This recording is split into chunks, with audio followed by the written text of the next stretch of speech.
call us to order. Thursday, July 2nd at 8:01 a.m. This is the Montpelier-Roxbury Board of School Directors. Our first order of business is public comment.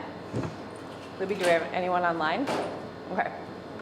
We don't have anyone in the room for public comment either, so we'll move on to the consent agenda. I have a question. You do? So we did get an email about a gentleman who missed our public comment. So is that just, we don't talk about that, it just happens? If they had asked us to read it out loud, we would read it out loud. Okay. But he didn't ask us to read it out loud. I mean, we could, but Yeah. Yeah. Okay. Yeah. So that's kind of weird. but we do have people sometimes specifically say, I can't make it, so please read this, Yeah. and then we do. Oh, yes, sorry. We were all chatting when you came in. This is Sam. Sam's our new executive assistant and communication specialist working with Libby. And this is Ella, and you met, and Scott. Yes, I think you've met everybody else, right? Around the table? Around the table, yeah. Yeah? Okay. I was like, our new student rep has a lot of Sorry, I'm so sorry. They're really growing up.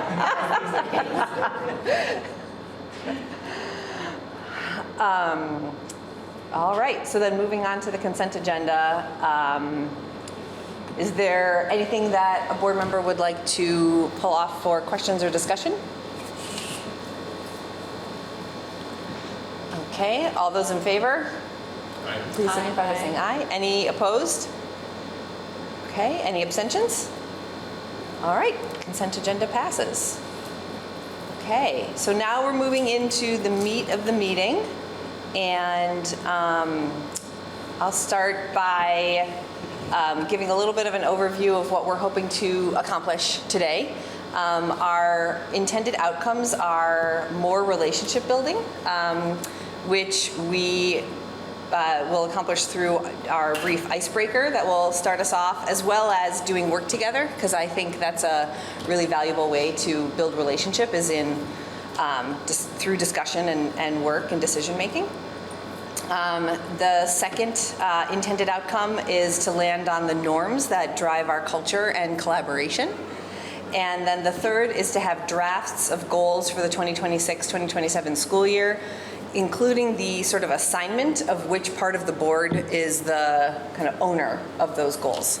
And so those are our three outcomes that we're aiming for over the course of the next 3 hours and 56 minutes. So we'll go ahead and, any questions on any of that, on our purpose today? All right, a little bit more orientation. If you need the bathroom, it's through those doors, and then there's one on either side of the hall. We have some snacks over here. Definitely feel free to just get up and get yourself something if you're feeling like one of those pastries is calling to you. We will take a break between I think the norms and the goal development, so we'll have a little bit of time to just if you want to step outside and, okay, thanks Justin. He's walking the wrong way. We'll have a little bit of time for that. Wave him down.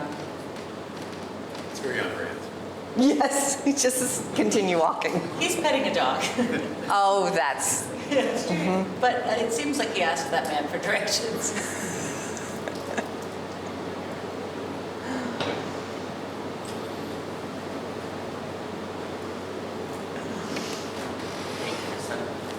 I have to step away for a quick call. Is there a quiet place I can hide? Right out this door, there's a room here immediately on the right that you can use and shut the door. he'd rather just pet the dog. Yeah. Is this icebreaker?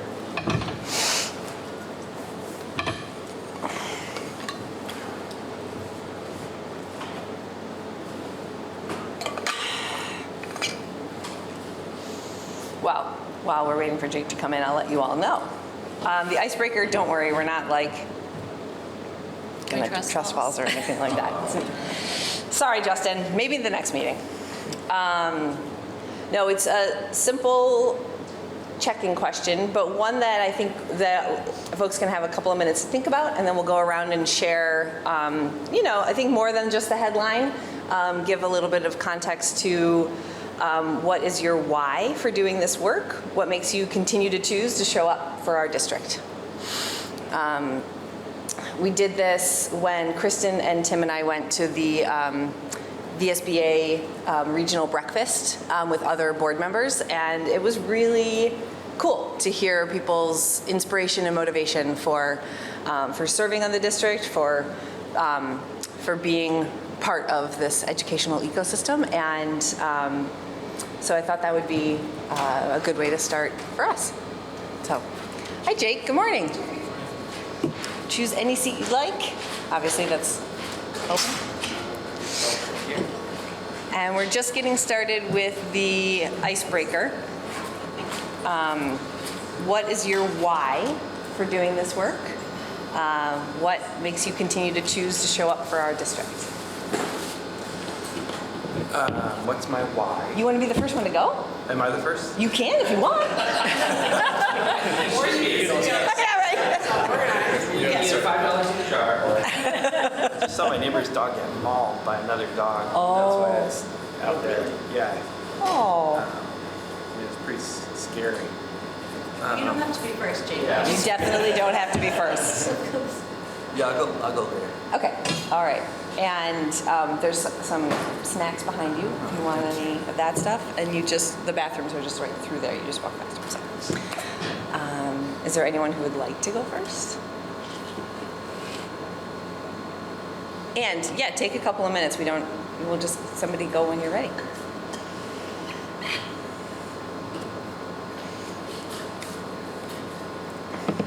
So my why for doing this work is I've always been like a fierce advocate for public schools. And it's like a really interesting and complicated time right now in Vermont for public schools. And I wanted to be able to represent my community during these discussions and making sure that, we can't control everything, but like I can make sure that we have a voice that is representative of what our community wants. And that's why I'm here. Yeah, thanks, Kristen. We'll just popcorn around. We don't have to go.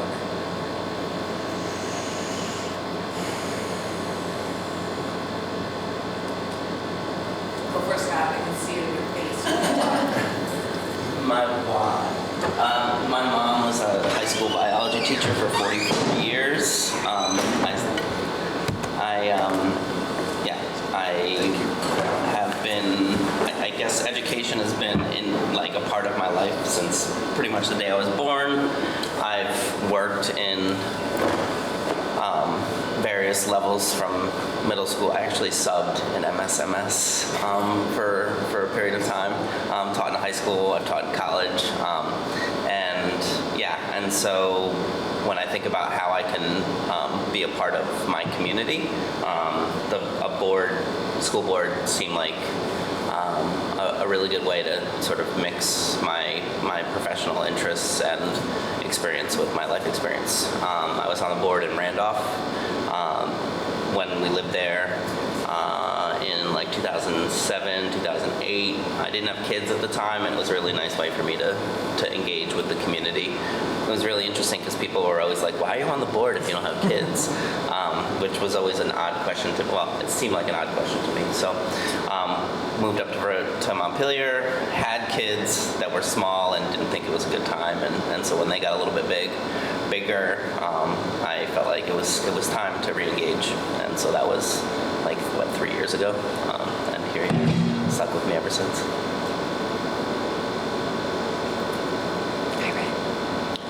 We're doing our bit of an icebreaker, which is the question is just what's your why?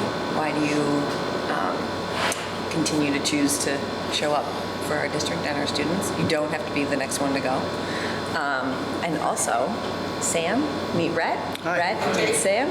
Oh, and Jake, meet Sam. I mean, his name's Sam. Welcome.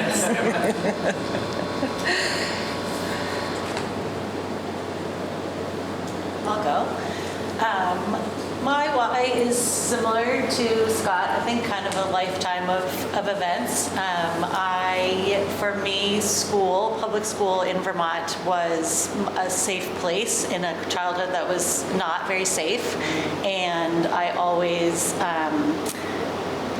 felt like I owed a lot to the teachers and support staff in the schools that I went to growing up. And I've had so many moments where I've seen classmates who have overdosed, who have been in jail, who I feel like, there was not very much separating me from them originally. And education is a lot of what helped me not go down those paths.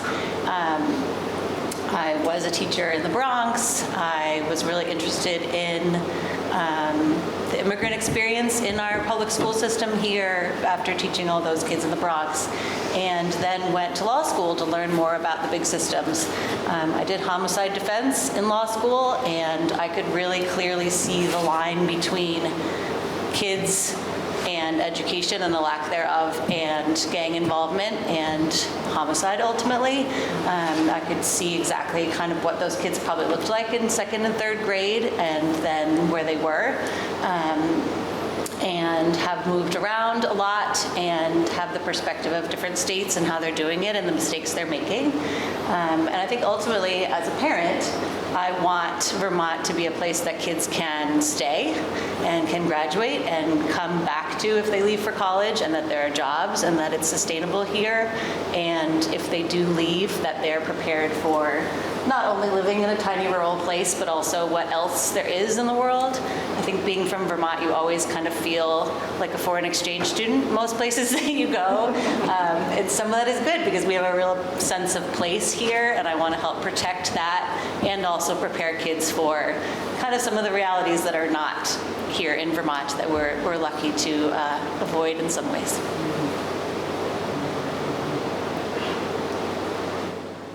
I'm going to be way less articulate than that. I think for me, the idea was never really on my radar. It was never like a bucket list thing to be on a school board until I joined the district caregiver council at UES, and then the broader district, or the UES caregiver council, then the district caregiver council. And I sort of, those two engagements opened my eyes to like how hard this stuff is. And I think that for the most part, I think that a lot of people take what happens in these schools for granted. And, as I'm continuing to be involved in the last, 3 months or whatever it is, like it's just so different than my experience as a student 40 years ago that I think that it's really important for us to talk to and build connections with the parents of our students, because they don't know what it's like for their kids to be in school. If you think about it, for the majority of your kids' lives, they are with teachers. They're not with us as parents. They're only with us for 5 hours a day before and after school, and then they're sleeping, and then they're back in the classroom again. And I just think that we should invest in time and effort where our kids are. And besides trying to volunteer in a classroom and be a helicopter parent, 5 days of the week, I think this is one of the better ways to try to be involved and try to help the system. And Libby told me that I should join, so. And she's really scary, so that's why I keep coming back. No, I just. She wouldn't let me leave her office until I said I would run for the board. I think, it was just one of those moments when she sort of casually asked, you should consider this. I was like, why shouldn't I? And to Kristen's point, there's just so much going on that, it's a lot of work, and many hands make light work. Although it's not going to be light work. Lighter. Maybe, yeah. Well, I initially decided to join the school board because my kids are in the system, so it was front of mind, and for a lot of the reasons that Phil said, the schools are sort of home to a lot of the pressing issues over time, so it felt like an appropriate place to invest time and resources, but I think the biggest thing is with our small district, comprised of 2 small towns, there's a real sense of community around the school, and it felt, from my end, sort of like just an opportunity to, I feel it's not an obligation or opportunity, it's just when it's a small district, kind of, it's easy to want to pitch in, and step into the role and pick up an oar and row for a little bit. So I think that's why I kind of got into it. I feel like what this is sort of ultimately what these districts make of it. And so it's a good opportunity to kind of get in and get after it. For me, I work on a lot of finance stuff for the state, not governance, finance, and I thought that I could contribute to the district because I understand the macro stuff really well, and I feel like I have contributed. And then I also wanted to learn on my own about more micro stuff, which I don't feel like I have. So those are the reasons why I joined the board. But since then, a lot of other reasons for returning, or what do you call it, showing? Continuing to choose to show up. choose to show up. I think that our board is a great board of people. To be somewhat serious, but also somewhat funny. It's like enjoyable to be with a bunch of intelligent people talking about salient issues every couple of weeks. So that's a good thing. And then also finally, I think public education is like a great equalizer and extremely important. And so I'm happy to give a little bit to it.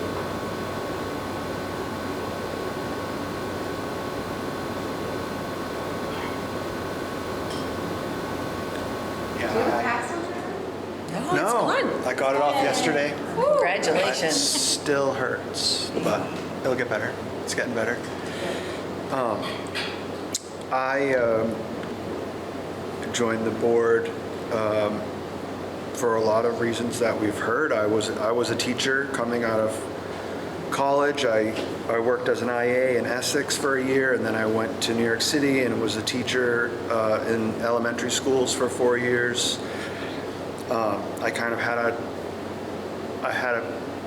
I was really grateful to my teachers as I was growing up, and I thought that I wanted to contribute. I didn't expect to be a teacher forever. And then a lot of things happened and transitioned to another career. But I'm a big believer in public schools for everyone.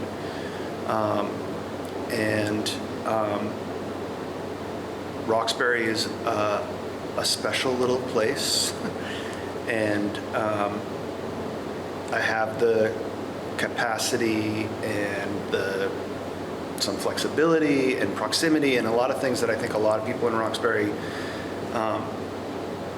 don't share, and I feel like it's important to try to represent the community and set a good example for my kids. And if there were a bunch of people in Roxbury lining up to be on the school board, I might choose a different route. But I am also, like Jake, happy to be part of a group of people that are thoughtful and kind and trying to improve the product that we offer to the kids.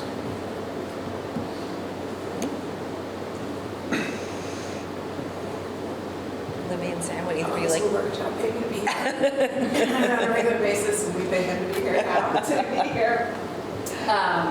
I was going to be a teacher from the minute I was born. My dad was a teacher. He was my 6th grade teacher. And I idolized my father growing up. I did try to be an athletic trainer for a fall semester of my first year of college, and then I took chemistry and got the worst grade I've ever gotten on any class, and I was like, and I will never be an athletic trainer after that, and directly went into the education department and did what I was supposed to do. And I've told some of you this, but I got to the superintendency because I have a personality flaw that if I see somebody doing something that is a higher position than mine, I think if they can do it, I can do it. And so that's why I'm here. And it's starting my 9th year of superintendency here at Montpelier-Roxbury. And that makes me one of the most veteran superintendents in the state now, which is crazy to think about because I still consider myself new sometimes. But I welcome all and everybody to reach out anytime. Would you like to share? Yeah, my mom was a first grade teacher for most of my life and has done all of that. My dad substitute taught for many years. I went to public school all of my life. My sister is the dean of the English department at her high school. My brother teaches English as a second language. Both my grandparents hold doctorates in some form of teaching, so just kind of in my blood that I would end up somewhere in the public school system. Great. I'm glad you're here. Yeah, so is Libby.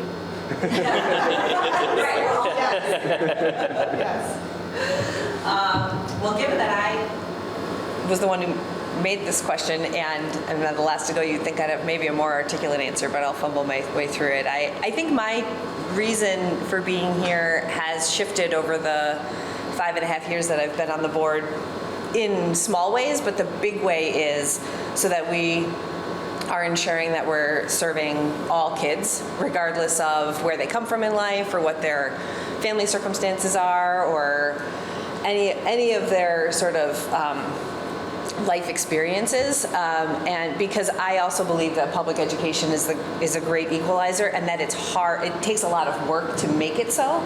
I think it was Justin who said it's like an incredibly complicated system, and so my main why has been to ensure that every child who's in our system has the same kind of opportunities and access and resources and a chance to fulfill their potential that I see as a parent of my own kids having those opportunities, and I just want to make sure that that's available to every one of the kids in our district. And I think we're doing a pretty good job of that. I think we've done a lot of growth, and so that's one of the reasons that I continue to come back, is that I see us evolving and growing and making changes so that we can be better and do better to serve all kids. And these days, now given what is going on at the statewide level, I also think that a good motivator for me is to take how special we are here at MRPS and see if we can expand that now, instead of just thinking about it as like, how can we help all the kids in our district. It's like, what do the kids who are not part of MRPS, what are the gaps in their opportunities and their access, and how could we maybe lead the way in expanding equity within education around the state, and not just be thinking about how do we have it here just in MRPS, because I think we do have a real opportunity for that these days. And I think that is going to be hard. Definitely a lot of work ahead of us when it comes to the work that is the state legislature has mandated that we do. But I think it does present an opportunity. And obviously we'll talk more about that later this morning. So thank you everyone for sharing all those things, and hopefully that helped us get to know each other a little bit better. See you in a minute. And we will move now into the work of landing our norms as a board. So Libby, could you pull up that short set of slides that I emailed everybody yesterday afternoon? As Libby's doing that, I'll just reiterate the context for not just this exercise, but having norms. whether norms are explicit, which is what we're attempting to do, or implied, they drive the culture of a group. So they're really the descriptions for how we treat each other and others who engage with the board. Guides for ourselves for what we find acceptable and unacceptable behavior, and they definitely exist whether we identify them or not. And so this exercise is helping us codify things that probably mostly we're already naturally doing, but by having them written down, it helps us actually drive the positive behavior, the leading by example that we want to do for our district, as well as the way we behave that helps us collaborate with each other. And having them all written down means that we're all clearly on the same page rather than trying to guess or say like infer based on how each other are acting. So that is why it's really beneficial for us to have them and then use them. So what we have on this slide and the next slide, and then board members and folks who might be following at home, this is I think also in the meeting documents, have a Word document that have all these. So if it's easier for you to look at the Word document, it's the one that's MRPS Board Principles, Norms, and Protocols. You could have it all, basically all in one screen if you have that, but they're up on this in these slides for us to be able to do the sort of voting that we're going to do in a bit. But we pulled together some samples of norms that some of them are, like we said, we're, probably already doing this. The language from them is pulled from different sources of good board governance. Our work today is to take, I think there's like 13 or 14 of them, is to take it and get us down to the probably around 6 to 8 that we think are the most definitive and the most supportive of our work together. And we're not doing any kind of like wordsmithing, or I'm not sure if that's the right way to phrase that today. What we're basically looking at is what's the essence of what's being said, and saying, does that seem like that's the way that we want to act and behave. So the first thing that we'll do is, after you've read these through, which I'm sure all of you have before the meeting, but as you've taken a minute to reread them through, think to yourself, is there anything that's missing? We have, like I said, 13 or 14 up here, but is there anything that's missing when you think about strong, helpful behaviors at the board level? And if there is, then we'll add it to the list before we start to shrink the list. And then once we've, the way that we'll do the culling out is that everybody will have a chance to vote on 5 different ones, and then we'll see which ones rise to the top, and that will generate a little bit of conversation for us. We might also say, well, what is it about the ones that didn't get as many votes that we think maybe have them off as lower of a priority for us? And then once we've gotten somewhere around that 6 to 8, we'll break up into small groups, and we'll be asking those small groups to think about what would that look like in practice if we are following the evidence, not the pressure, for example, as one of those. And that will help us really make them concrete. So that's what we're going to do. That's the process we're going to follow. So the first step is, if you feel like there's something missing, shout it out. You might have said it at the beginning, and I apologize if you did, but norms, like, I think that, did the VSBA suggest to us that we should create board norms? Is that where this comes from? The VSBA has it as a recommendation to have ongoing norms, yep. Okay. And it's in some of those, the literature and the studies of good board governance, whether it's a school board or a different kind of board, is that this is like a really good best practice. Okay. And what's their bearing on like board operations? Like, how do they connect to what we do? I think the Norms, you're saying? What are the norms, Barry? I think it's largely that it's our way of describing how we treat each other and how we behave when we're working together. So there's other kinds of things. There's like the protocols that we follow or the process steps we follow to establish an agenda. That's not necessarily a norm. Or there's the principles of like, we're here to serve every child. That's not necessarily a norm. That's more of like an overarching guiding principle. But the norm is most specifically of how do you act? Okay. Yeah, that's really helpful. Yeah. To know that it's about how we got it. Yep. Thank you. Yeah, sure. I had a question.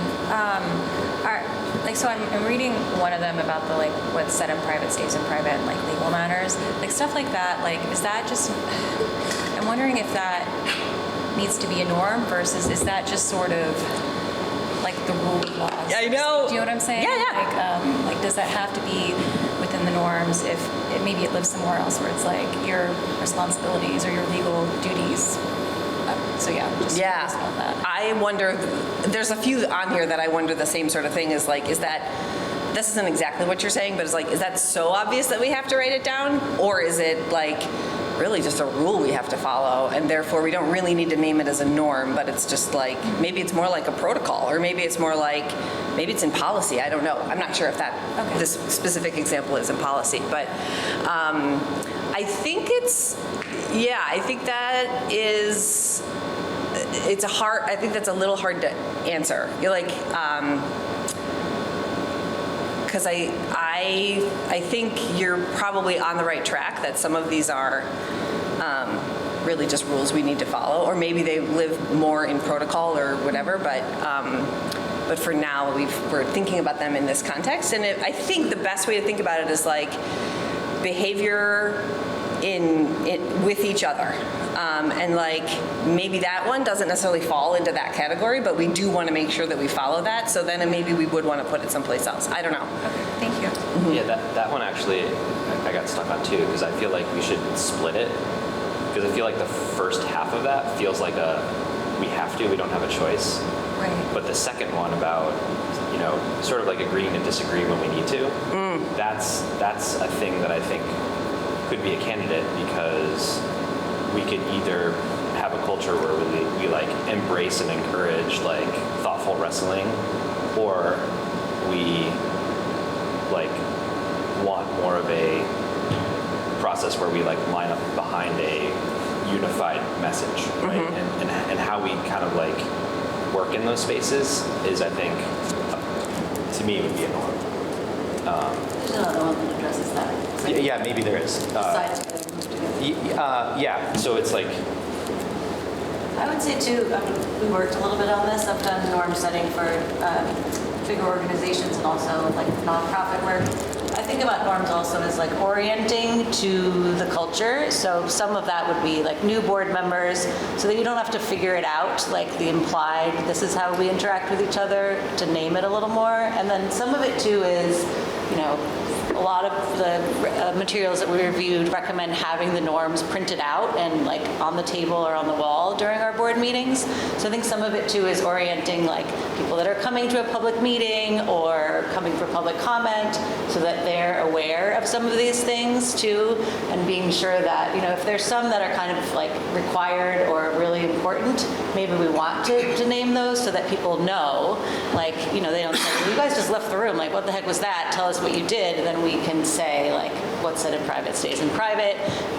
So thinking about all of the different groups that interact with us, how we interact with each other, but also how we set the tone for how we interact with others and should want to be approached as well. Yeah, thanks. That's good. And as we think about difficult conversations coming down the line, potentially with the state stuff of like, it's intimidating, can be, to come and talk with the school board, then this helps kind of set the tone for people and know what to expect as well. Just to build up on that, that's making me think of Jake and when you were saying your why. One of the things is like, I actually enjoy being around, in this group and having these conversations. And is there a way that we can codify that as a norm so that maybe that will help break down a barrier, because it is intimidating to come to a board meeting maybe if there's like some way that we can communicate, like, actually we're all just human beings working together, and we try and like bring a little levity to the work when we obviously take the work seriously, but not ourselves. I don't know. So that's just, I think, a way of making concrete what Ella was just saying. Yeah, other people with more active social lives might not enjoy it as much as I do. They find fun in other things. Is another. The best part. This is the best part. We do have snacks.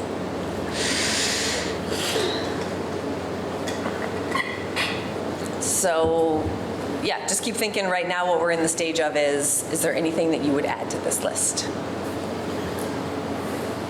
I'm not sure if it's represented or not, but like, I think it is in multiple places, but the word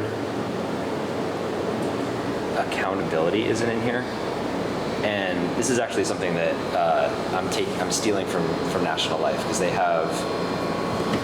they did this really well. They have a set of servant leadership tenets that is plastered all over the building up the hill. And so you can't really exist in that building without knowing what those things are. And I had a moment where I had a really difficult conversation with someone like above me in the hierarchy, and I knew that I was like somewhat protected because there was a couple of bullets that were like, we say what we mean and mean what we say, we hold each other accountable, and give timely feedback. And so in that moment, I was like, this is what I'm doing. And I actually said that to set the stage, Yeah. and said, when you did this, this is what happened, and that's how I felt, and this is what came of that. And so like just those bullets on the wall, like enabled me to have what I felt like was a safe but very difficult conversation. And so I'm wondering, not that we need that one here, but I'm wondering, and Nia, you said something like, these are for us as a board, but they're really also, I think, right, for the district, so that if a caregiver comes into our meeting, I think that they sort of inherit this stuff, or they at least know that this is the way that we work, and in that 2 minutes of public comment, like that's how they can work too, and they should feel comfortable in this space, right? So I'm just wondering if there's like some topic about like we welcome input and hold each other accountable to that content, whatever. I don't know. It's really. If you go to the next slide, I'm wondering if it's the word accountability needs to go into it. The following through what we say we'll do. We do what we say we do. Yeah, totally. I had a concern about that. We went through a significant process and decided to spend money on a track, and we got a whole bunch of feedback, and we went back on it. So there's a little bit of a conflict for me between that one and the we stay curious, admit when we're wrong, and keep asking how something can work before deciding it can't. I don't know. It's just we could be a board that says we make decisions. We've been elected to make decisions, and that's that, but we're not. We're going to make decisions, and then we're going to get feedback, and we're going to change, which, I don't know, you could choose which way you prefer to operate, but it seems we operate in the second way. So I just think about that when I think about that particular norm. We are, we're gonna make the best choices that we can with the information that we have, and when we get more information, we might change our mind, because that's what I think the community expects, which I'm okay with. I also wouldn't mind the other way. Sticking with a decision. Yeah. I mean, like, we solicit input, make a decision, and then people are like, whoa, hey, which annoys me. But I think that's. I would say, like, maybe what we're talking about is how we manage input into decisions, right? Because I would say that, like, I don't have enough direct context and information about the track issue to be informed about that. So whether there was a decision and like I think you're saying you feel like we didn't like follow through on that. Like somebody once told me like, you know, I'll make a decision, but then if the information that I understand changes, then I reserve the right to change my story or change my tact. And I feel like that's important for us. Like I feel like it's important for us, especially amongst the amount of change we're going to see, where it's like 1 week we say, we're going to paint that wall black, and then all of a sudden it's like, well, the price of black paint has gone up by 1,000%. And we're like, well, we made a decision last week. It's like, no, we're going to revisit that. And so I think what you're getting at, Red, is like, we have to figure out how to like know when enough is enough, but also know when it's relevant to reinterrogate something that's already been decided, right? Yeah. And that's super hard. Well, and I think some of this is getting more into protocol and process but not necessarily behavior and actions with each other. Like the example you're bringing up, I think, of the track is a little more about decision-making process and less about how we. But I also think then Rhett wouldn't probably put his name next to that one, right? Yeah, We're going to vote right. on these. So Exactly. there might be ones that you guys go, either no, that's not a good description of how we have operated, or that's not a good description of how we want to operate. Right. Then I'm not going to vote for that one. Right. You know, I'm going to vote for one that feels like, yes, when we're doing our best work, this is how we operate. Then there may, you know, if none of us vote for that one, it'll be maybe an interesting conversation to figure out why that doesn't fit for us. Right. Or maybe it's lives in, like as Kristen was saying, more of like a different category of it's a process or a protocol or something like that. Question that I had, and a little bit for Rhett because Casey's not here, but for others as well. We didn't use the word equity in any of these. A lot of it is woven throughout that, talking about families and students, you know, seeking out their experiences. We're talking about believing in growth. We're talking about assuming good intentions. We're talking about paying attention to students who have been easiest to overlook. But we don't use the word equity in this, and I know that has been a big focus at times of this board, and so that's something that stands out to me, that maybe we want that word specifically named, or maybe we don't. Maybe it's woven in enough. In my mind, I think that lives in one of our principles, that's something that we'd want that as a principle that's like that overarching governing our decisions and what we focus on, etc. For sure. That's just my perspective on that.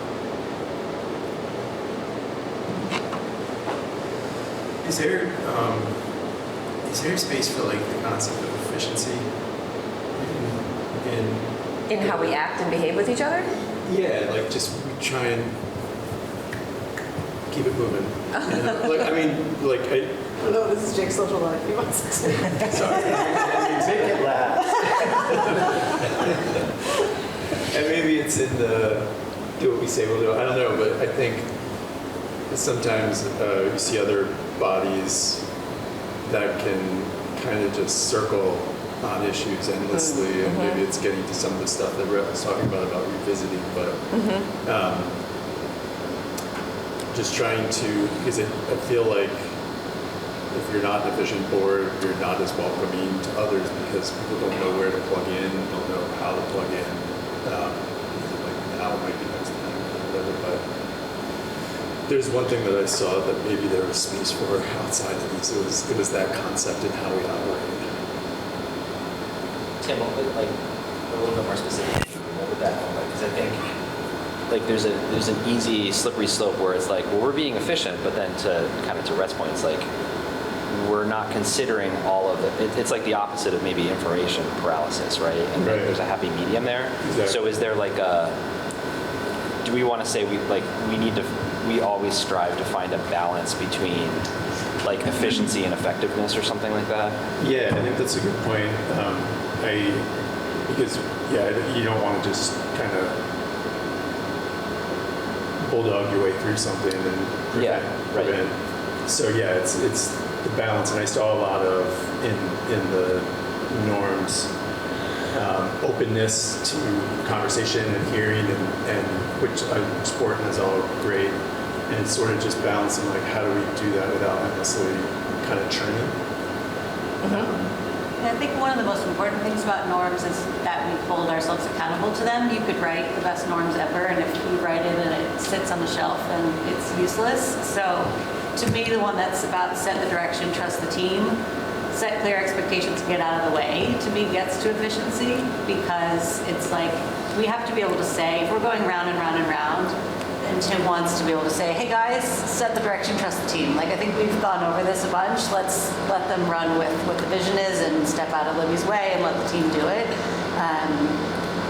But it will have to do with how we invoke things, right, in those moments. If we feel like we're going round and round and round, and you're like, hey, efficiency, that might be one that you invoke to kind of remind us, like, we've set aside time for discussion and to look at the data and to incorporate all these things, and eventually make a call and step back.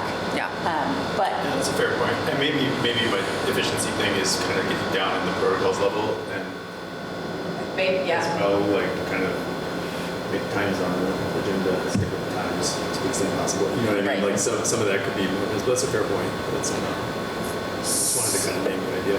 So then the two that I think are out there that we would, before we move to voting, because I want to move us to voting, that I think we're out there are potentially adding something about accountability and potentially adding something about equity. Do we want to try to just like draft something to put in there before we start to vote? no, I think what you said to me about the protocols makes sense on equity. Okay. Especially because we have the equity tool that is like a very kind of set in stone, a little bit more already lower P policy protocol that we use. So if Brett feels comfortable with that answer.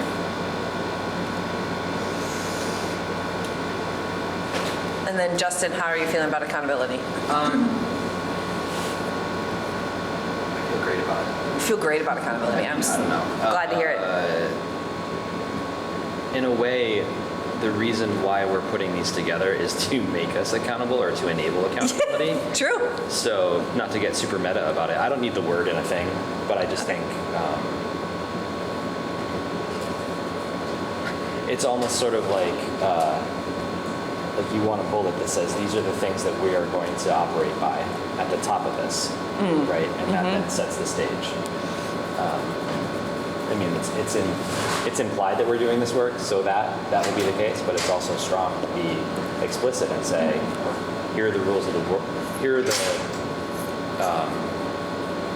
rules of the road when you enter into the MRPS board space. This is what the expectations are, and so on. So, long story short, we don't need to rewrite anything. All right. Let's then take 5 minutes. Everybody gets 5 votes. And the way you do this is just click in one of those word boxes and just add your initials. That will be how we know you're voting.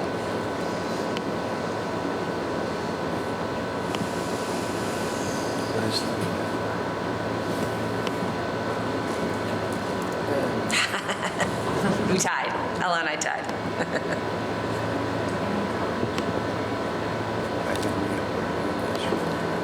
Capital G for Greenway. So Greenway. Exclamation.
You lose track of how many times you voted. I need to go back and double check.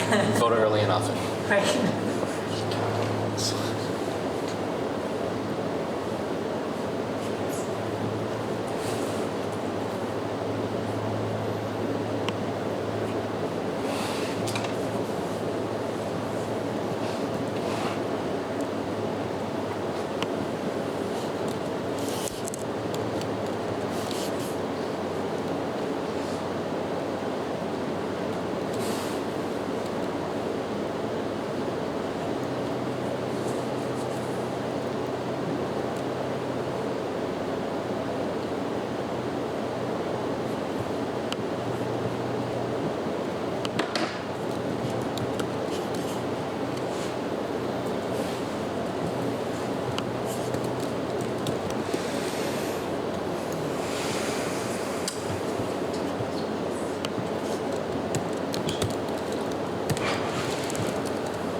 It's hard to like do this without implying the negative in your own mind. It's like, I do the whole things that I'm not voting for. I know. I know. It's not like they're not important to me. Right. Yes, it's hard to do just 5. Did you write these? Or did you come from somewhere else? Ella and I found lots of samples from different sources. Books primarily. What'd you say? Books primarily, board governance, student outcome focused board stuff. Some of them are mushes of a couple that we. Right.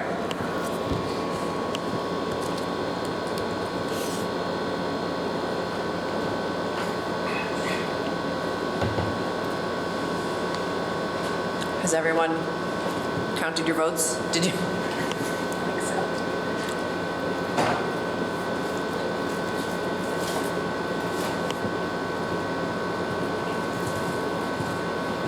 Looks like you have one more vote. Yeah. Yeah.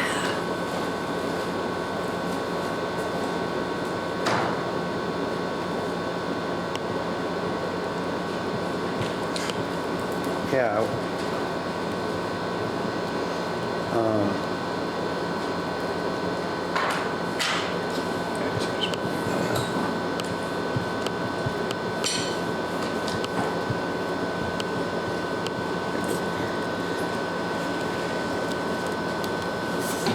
Okay. All right, Tim, efficiency. I think everyone has voted, and I'm seeing input and questions with gratitude, approach the work with optimism, set the direction, trust the team, space for celebration and joy, and assume the best. How many did I just say? 5? I think I just said 5 out loud. Those have the most votes with either 4 or 5. Is that right? Yeah. The curiosity one was the one.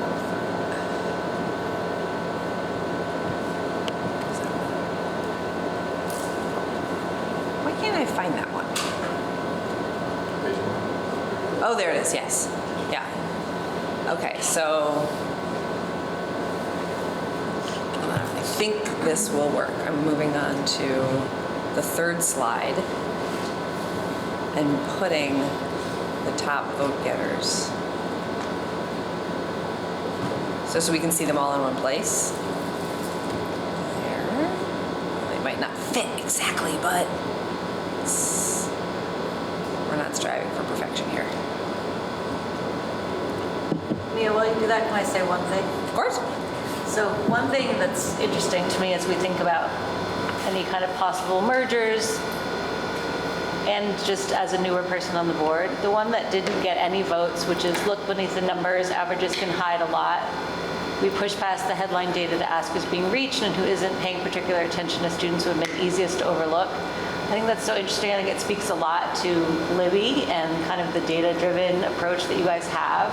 That one I think would be very unusual and kind of aspirational for a lot of school boards to do, and they would be like, oh yeah, we would love to get to a point where we do that. And I think because of how data-driven you guys are, that's almost a given here, right? That's just something that we're all kind of like, yeah, of course we do that. We don't have to name that. But that might not be the case in every other district and every other school board. And so some of these might be ones that we want to keep in our back pocket as ways that we describe the work that we do, even if it feels like such a normal part of our day-to-day that we don't really have to name it. But I think that speaks a lot to the last 8 years, going to be 9 years. And, what I've seen is that you guys really do this and live this, and it's just passed up to the board in that way. But it would be not the case in a lot of other places. Yeah, so that one, so I'm the only one that voted for the other one that's numbers driven. Yeah. On slide 2 in the bottom corner. Yep. And so I feel really strongly about this aspect, and that as a norm for how we make decisions, do we go with our gut or do we go with evidence? And so I think I was torn between, like, I wanted to vote for both of those, but they're both close enough where my play was to say, can we just add like evidence-based decisioning into one of the ones that you threw down on slide 3? So like, we trust our team. Our job is to set clear expectations, evidenced by data or driven by, data-based insights, or when others challenge our thinking, we listen and validate with data. Like, I think we're doing all of this data work, and I think that's one of those things where it's implied, but I think now's our opportunity to make it explicit so that in n number of years from now, when we're having these conversations with new and different people potentially, we can point to it and say, like, this is how we've been doing it. It's a lot harder to say, like, oh yeah, we've been doing that, but if it's written down, like. Yeah, and it's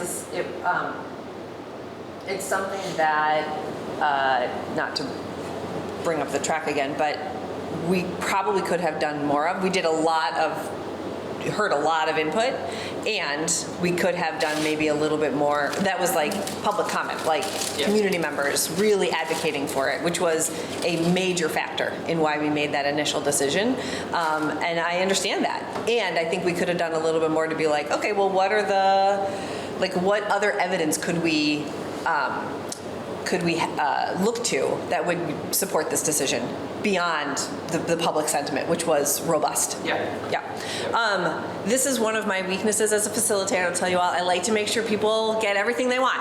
And so this could show up in the next part of our exercise, is where we're gonna, like, what does this look like in practice? So that could show up there. I think that this also could show up in protocols. Because protocols are the steps that we take in doing our work together. So I think that for me, it's like, if we're gonna have if the goal is to get to a place where we have a thing that we post on a wall, I would like that concept, if you guys all agree, that like how we do stuff is on the wall, and how we do stuff is not like a seance and I feel this. It's like, we looked at this stuff and it says to do this, and we engaged with the community, and we, I feel like it's important enough.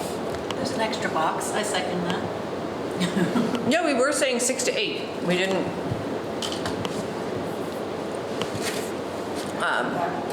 If I can jump in.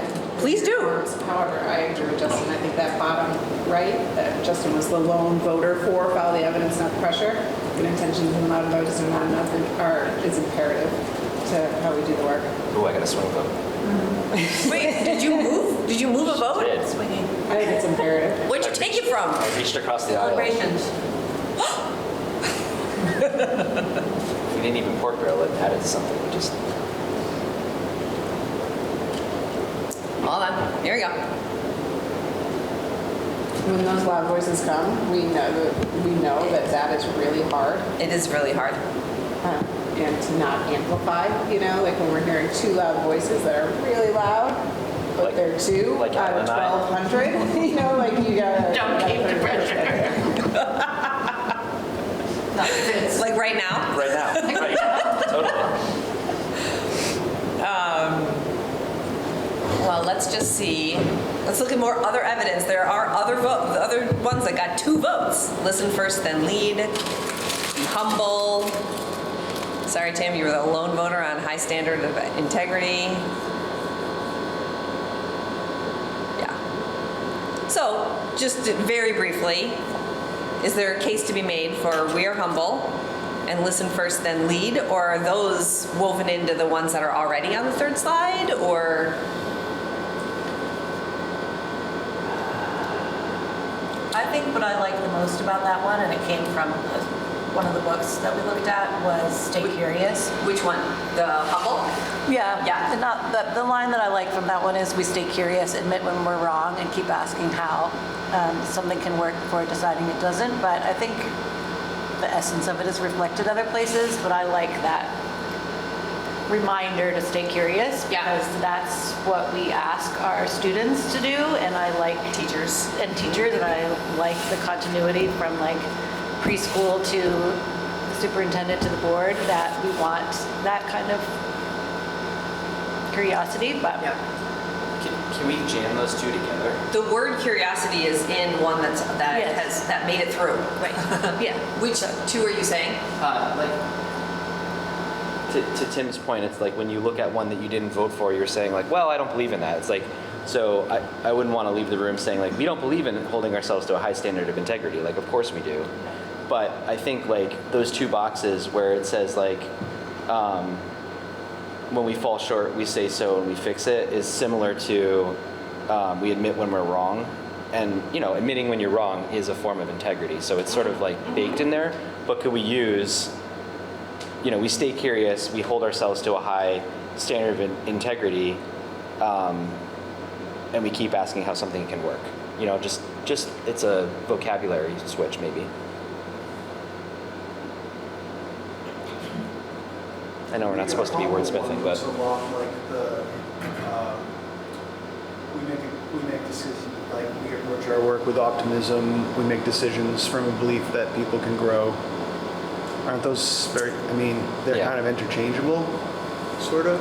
Yeah. They could, either one would be great for me. I don't know that we need both, or some kind of mash together of the language in the two be kind of fine.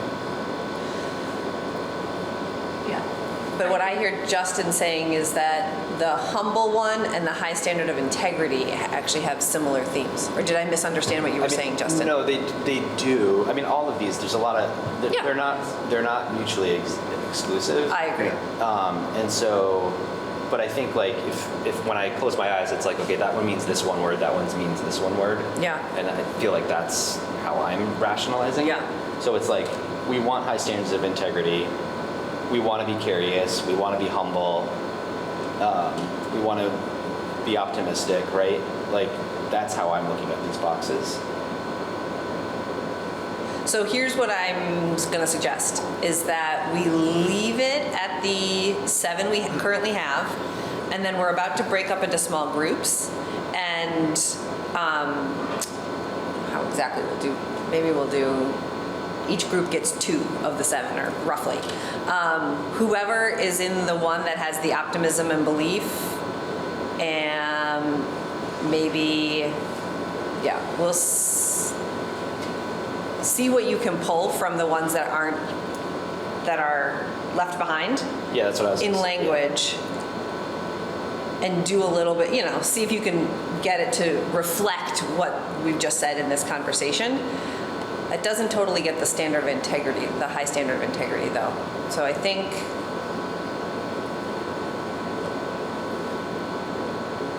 maybe there will be a little bit more work to do even after the small groups. So What's like the expectation in terms, like what's the norm for like the length of these seem long? yeah, And they seem They are long, so to me, each one has like a part that would be bolded and probably pulled out onto a piece of paper. Got it. Right, so it's like listen first, then lead is the norm. And we know that that means they're not just an audience, they're part of the decision making, blah, blah, Yeah. blah, because that's written down on another piece of paper, right? Because the reminder would be like, hey, Justin, listen first, then lead. Like, Right. we haven't heard from everybody first, yeah, right? because if you're reminding me with that whole thing every Yes, we won't say blah, blah, blah, blah, the whole thing the whole time. And some of them, I don't think it's the first sentence necessarily. It's, you know, it might be the last sentence, right? But to me, there are pieces of each of these that is the essence of it, and the reminder and the cue, and then we have an explanation for it elsewhere. and maybe the full breadth of them lives in like the handbook or the whatever. Yeah, I worked with a nonprofit and so they had one that was like step up, step back was one of their norms. So the reminder would be like, hey guys, step up, step back. We've heard from the same voices over and over again. If you haven't spoken yet, please step forward and join the conversation. Or like, we've heard only from this category of student or parent. Let's seek some voices that have not stepped forward yet. So there's a whole explanation for that, but the culture becomes, we know what that means. That describes something that we either aspire to do or already do. So that anybody can invoke that as a reminder to follow the norms. Okay, so now moving into the small groups, I'm gonna erase the votes, not because the votes aren't important, but because this is now how I'm assigning who's gonna work on each one.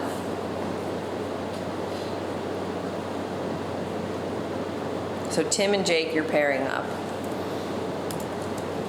And then Rhett and I.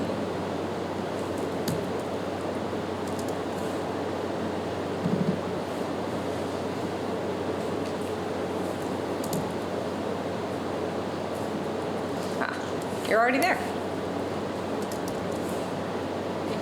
Can I just do two of them? Okay. And then Kristen and Ella. Justin, I think Scott's coming back any minute, so you can work on your own until he gets back, but then he can join you. But you also only have to work on, wait, did I do that right? Oh, nope. We have extra people. How about this? Justin, you can join whichever small group you want. Okay. You can work with Tim and Jake, or me and Rhett, or Kristen and Ella. So we got lots of space in the room. We've got about 20 minutes left for this to get these to basically final draft of what the norms will be. So I think about it in the way that Ella was just describing, like there's the full breadth of it, and then what's the bolded like sentence. So that's what we want to see at the end of this 20 minutes. And if you've got more time or whatever, another aspect of this could be like, so what are some examples you could imagine of these in real life? Like when would we either feel like we need to invoke it, or what would it look like if we are already using it? So that's the exercise for the small groups. Everybody give me like a thumbs up, thumbs sideways, or a thumbs down if you, for how much you understand what I just said. Sideways. Sideways, great. Just so with like the ones that Jake are doing, we're looking at the similar ones that didn't make the cut, and we're gonna say, are we we want to pull any concepts or shed any concepts? Yep. And that's the first part, and then we're doing the bolding of what we got left at the end. Yeah. Find the bolded sentence. That's like, I guess, step 2. And then the third step, if we've got time, is like, what does it look like when we're doing this? Yeah. All right, thank you. Okay, let's do thumbs up, thumb sideways, thumb down now. That was good clarification. Thanks, Tim. All right, find a spot in the room. You want to just stay where we are? Sounds good. Comfy chairs up there. All right. Yeah, I just made that as a copy of the agenda. So We've got optimism and potential. Very random. Oh, wait. Because they still are the same. Yeah, you got one with 4. I do have that, don't I? That's what I was missing. Okay, hold on. So this is the one that doesn't have anybody assigned to it yet. All right, we'll leave it for now. Yeah. So That's the one that I feel like is the easiest. Yeah. That's where we're bringing in all of our kids and they're telling us great stories and our teachers and all the stuff that we do, which I feel like is so important for us that we're publicizing the success of the Tim, district. can I come hang out with you? Which sometimes I'm kind of like, do we do too much of that? Yeah. Oh, you just taking this on a little bit, but I want to say I agree that that's part of the reason for it, and I would like for it to also be connected to, like, this is how this works for student outcomes. Like, we're getting this presentation not just because it's it's adorable to have the third graders come before us, but also because it's like there is exactly. Okay. So yeah, I think you're right. Maybe that one doesn't even need very much. All right, but ours are optimism and input. Okay, so I'm gonna go. I'm actually gonna go here. The ones that were left on the floor might this one also what might be on the show.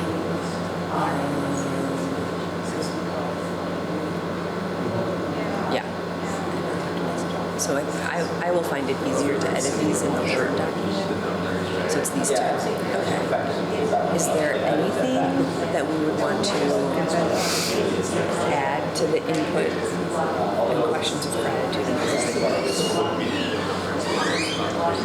this is where the part about being curious and admitting, not admitting when we're wrong, but recognizing that we don't have all the answers.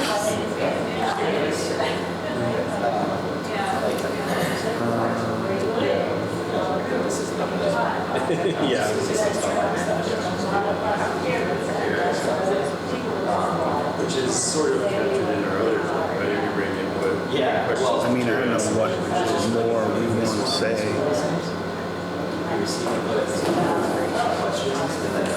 So it would be like,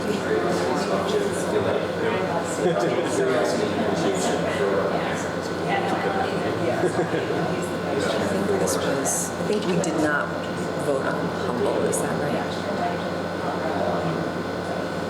Right, humble didn't make it through as far as an actual, but as an actual norm of its own.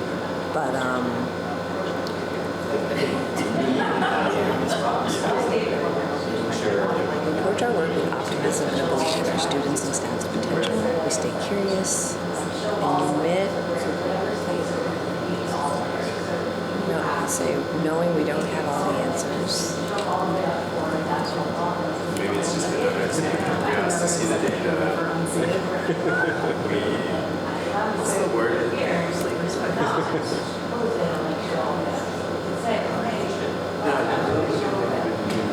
This feels a little repetitive. You keep asking how something can work, and then it says, how can we make this work? It's basically to look at who this data what we have to see on this picture. Fair shot. I think a horrible job of this. Yeah. What's the rate that you use for looking at data to make sure that we're being holistic? We did training. Discrepancy? No, differentiation. Discrepancies in the data. We did the whole training on it. Yeah, I think it was differentiation. Yeah. Differentiation is about instruction. It's about differentiating instruction. Okay. Disaggregation? Disaggregating data. Yeah. To make sure that we're spotlighting the people that Yeah, it's disaggregation. The thing you do is disaggregate to see if there's differences between cohorts of students. So then we can talk about the opportunity gap. opportunity gap. Yeah. They've got it.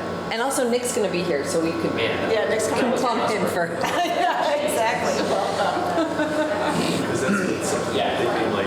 All right. So the second one that we're working on. Approach our work with optimism and belief in our students and staff's potential.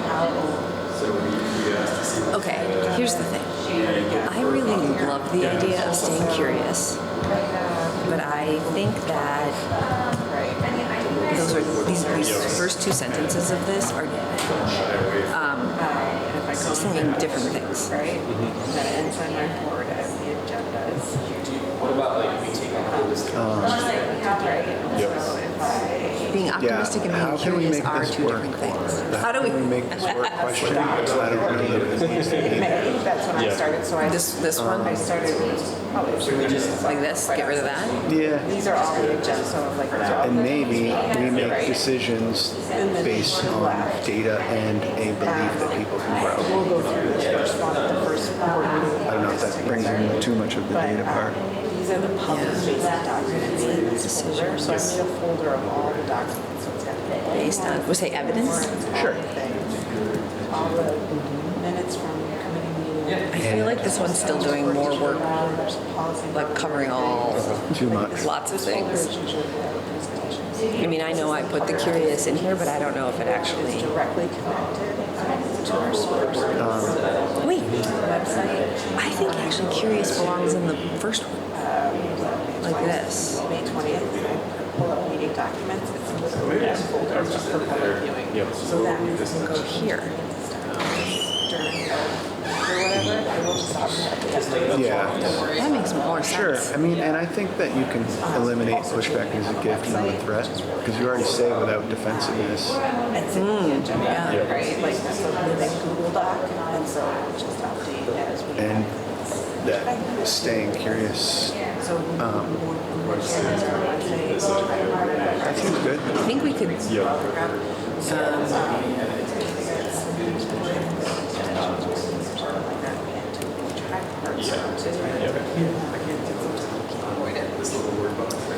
So, just so you can Do Tim, you can open up the board principles. like, you'll want to Yeah, you could just do it in just there. recognize that That's what I did.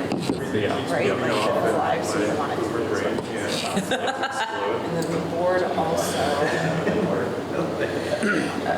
Okay. Board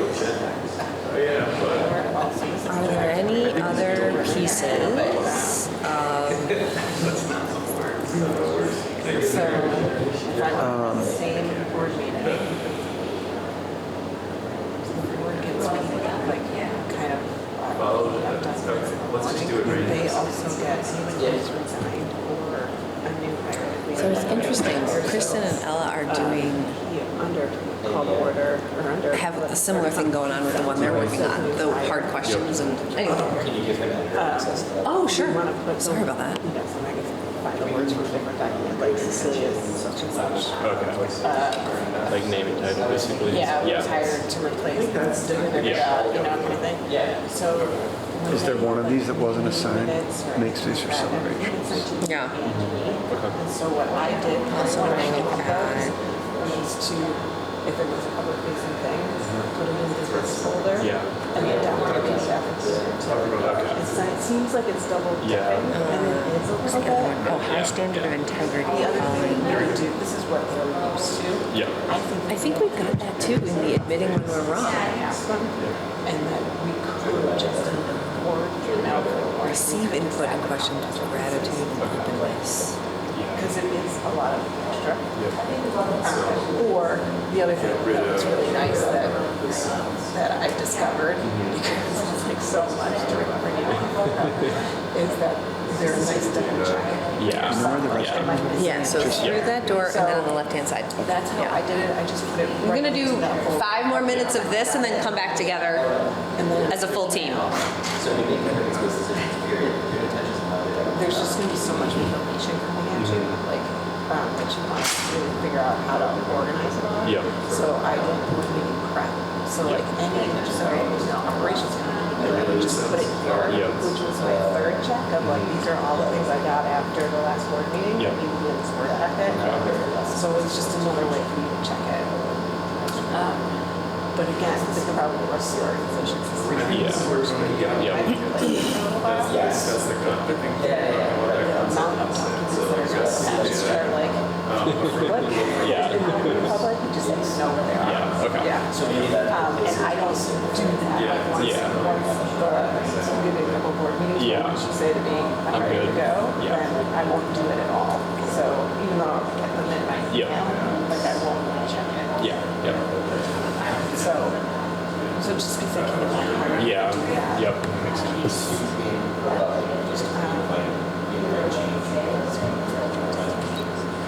I mean, maybe, the first sentence, like, I know there's a third sentence, but maybe say. Conversation says that we're guided by.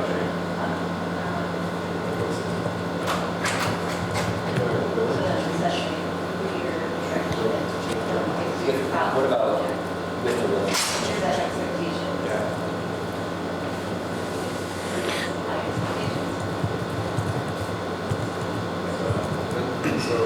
All right. Let's just look at LS. Yeah, let's look at what would it look like. Oh, what's our goal?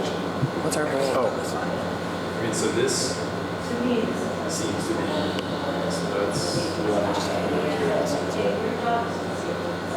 Well, I think if it's kind of the whole highlighting thing, because I actually think the highlighted here thing is curiosity mission, right? Yeah. Like, and that's kind of like the stuff to go through it. Here it's sort of more Draft. Mhm. It's drafts until. And so this is kind of, so actually, we were just.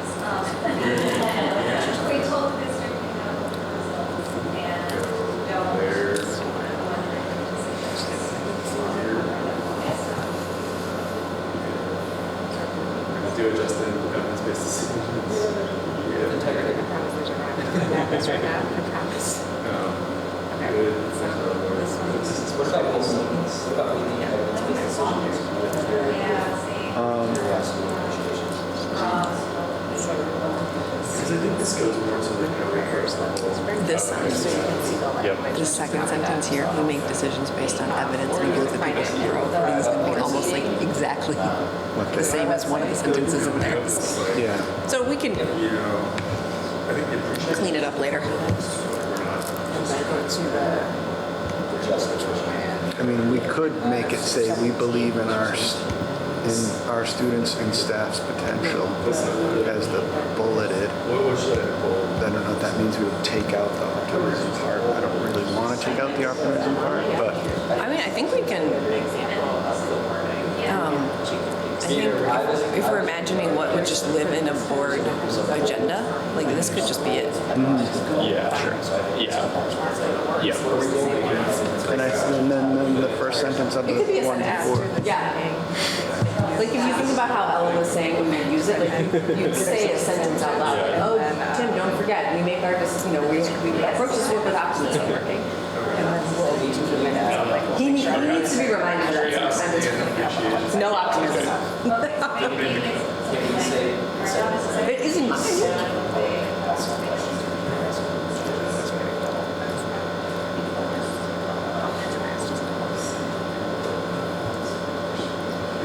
It reminds me of my previous.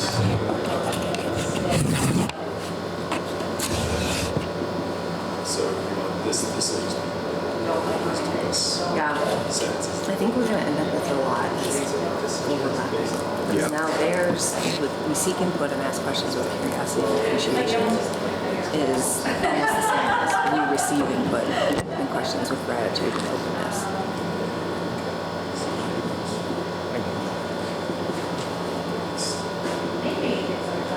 All right, one more minute, gang. Every year I do extra food and it's not filled out.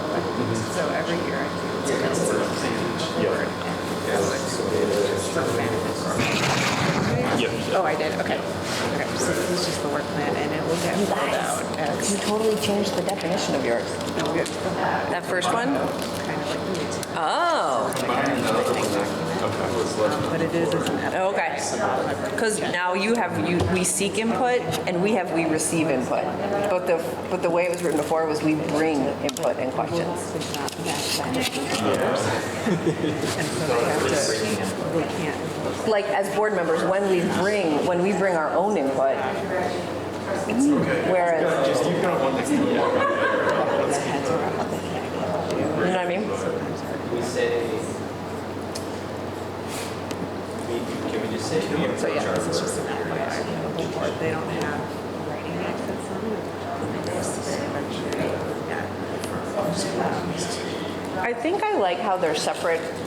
They speak to both the asking of the question and the listening to the question and feedback. That's why I like the two as separate things. This is what we're bringing to the table. The other board. Not that I've been able to find. Yeah.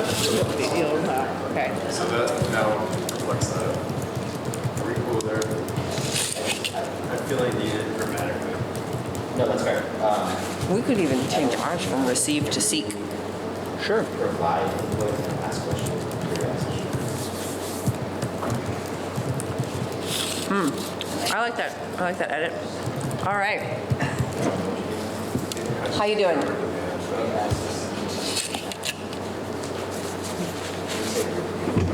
You feel like you're ready to come back? That's my gentle way of saying it's time to come back. We unbolded the thing that we think is the essence. 'cause you're- Oh, yes, yes.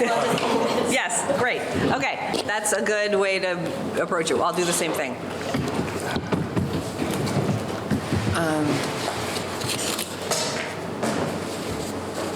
Okay. Hold on. So Tim and crew, can you take what you were working on in the Word document and cut and paste it into?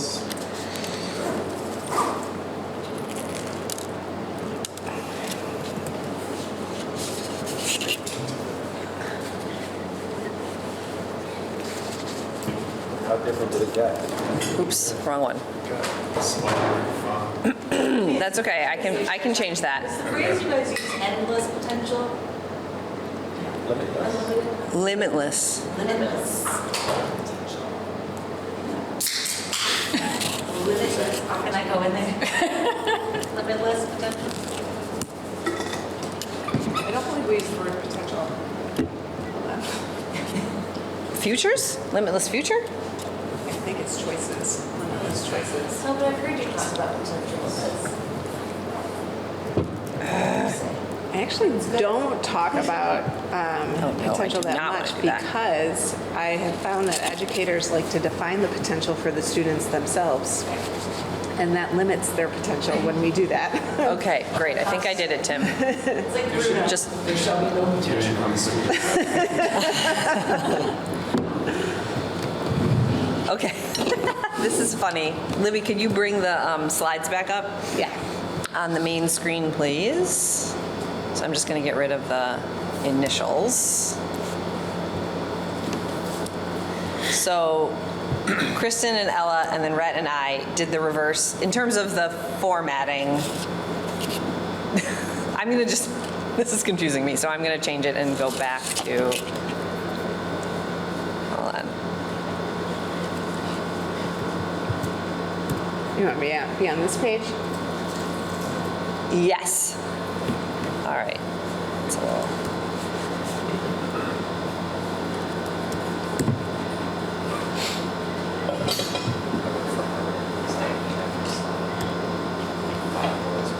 Okay.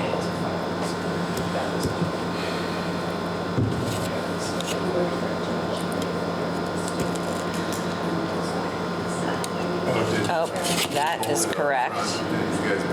Yeah, yeah. So now I'm just changing it to be all the same. Oops, but yep, you did both of them, okay.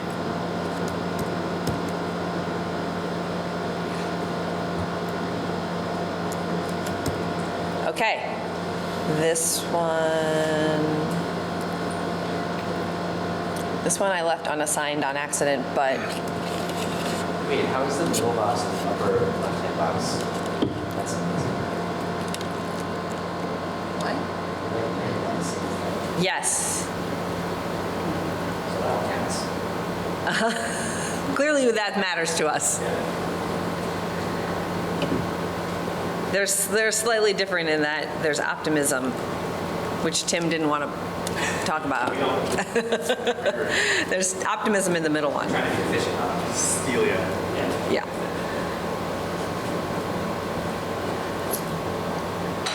Is there anything anything else you notice about?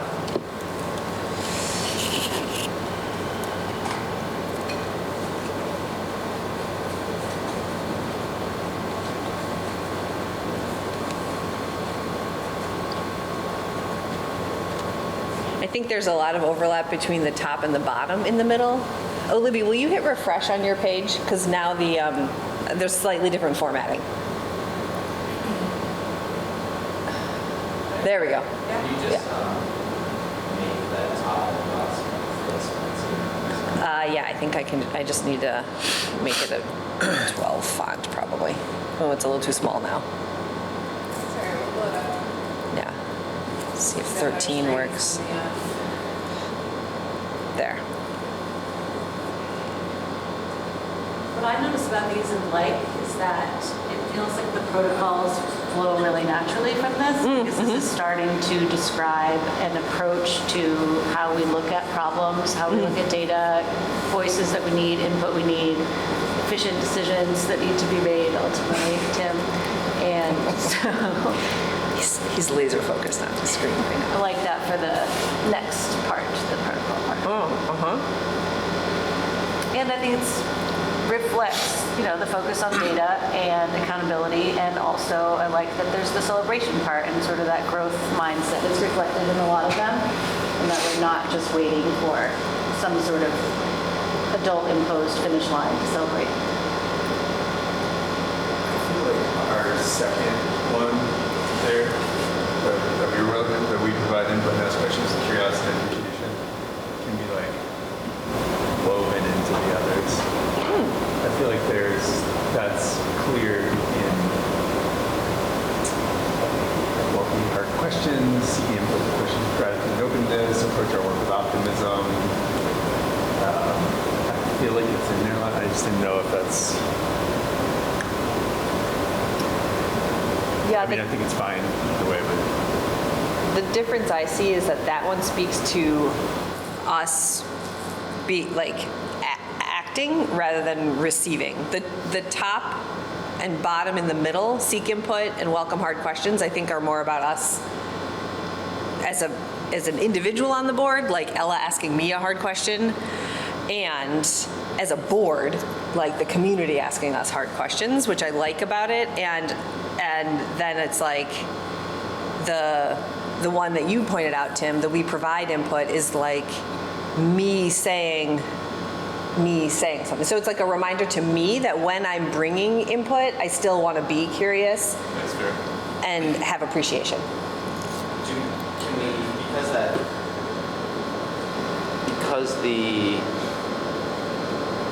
It feels like what we want to say is like we're welcoming and curious. And so do we just have one that says in everything that we do, we are this way? And then we have norms that are a little bit more specific. So it's like when we receive data, we do it this way. When we provide data, we do it that way. Under this umbrella of whatever we want to say. Like the headline of our norms is we are welcoming and curious. Not we strive to be. Maybe it would be a principle. So some of these too, I mean, it's kind of the Vermonti approach. Like there's a lot of words and a lot of describing what we're doing. Another way to write some of these, so like if it's set a clear direction, trust the team, that's more of a directive or a reminder or that, right? So you could say, like that could be stay curious and appreciative, or something a little less like descriptive and more concise, maybe. A lot of these are we do, we make, we this, we that, but they could be rewritten like welcome hard questions, or make decisions based on evidence and the belief that people can grow, or a little more streamlined. But so if that's a reminder, then that could be something like stay curious and appreciative, or Brene Brown has the like get curious thing. I think what I would like to do is, one, I'm like really proud of us for having gotten this far, and live with them for a little while. And as Ella was saying, like we will get them, they'll live on the short version of them will live on every board meeting agenda. I'd love to say, like before we do public comment, we just go everybody around the table, like each person says one, just to like voice them into the room. It'll take probably 30 seconds.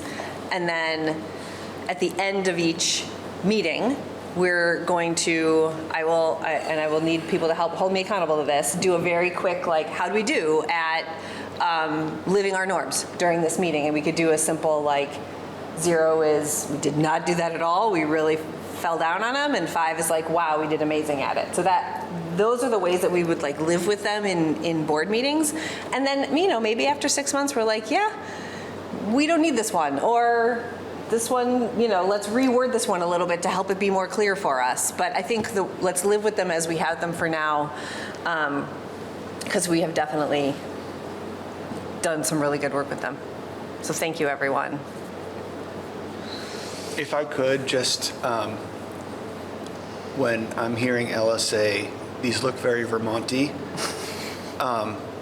I'm looking up there and I'm thinking of some of the people in my community and the way that they think about the world.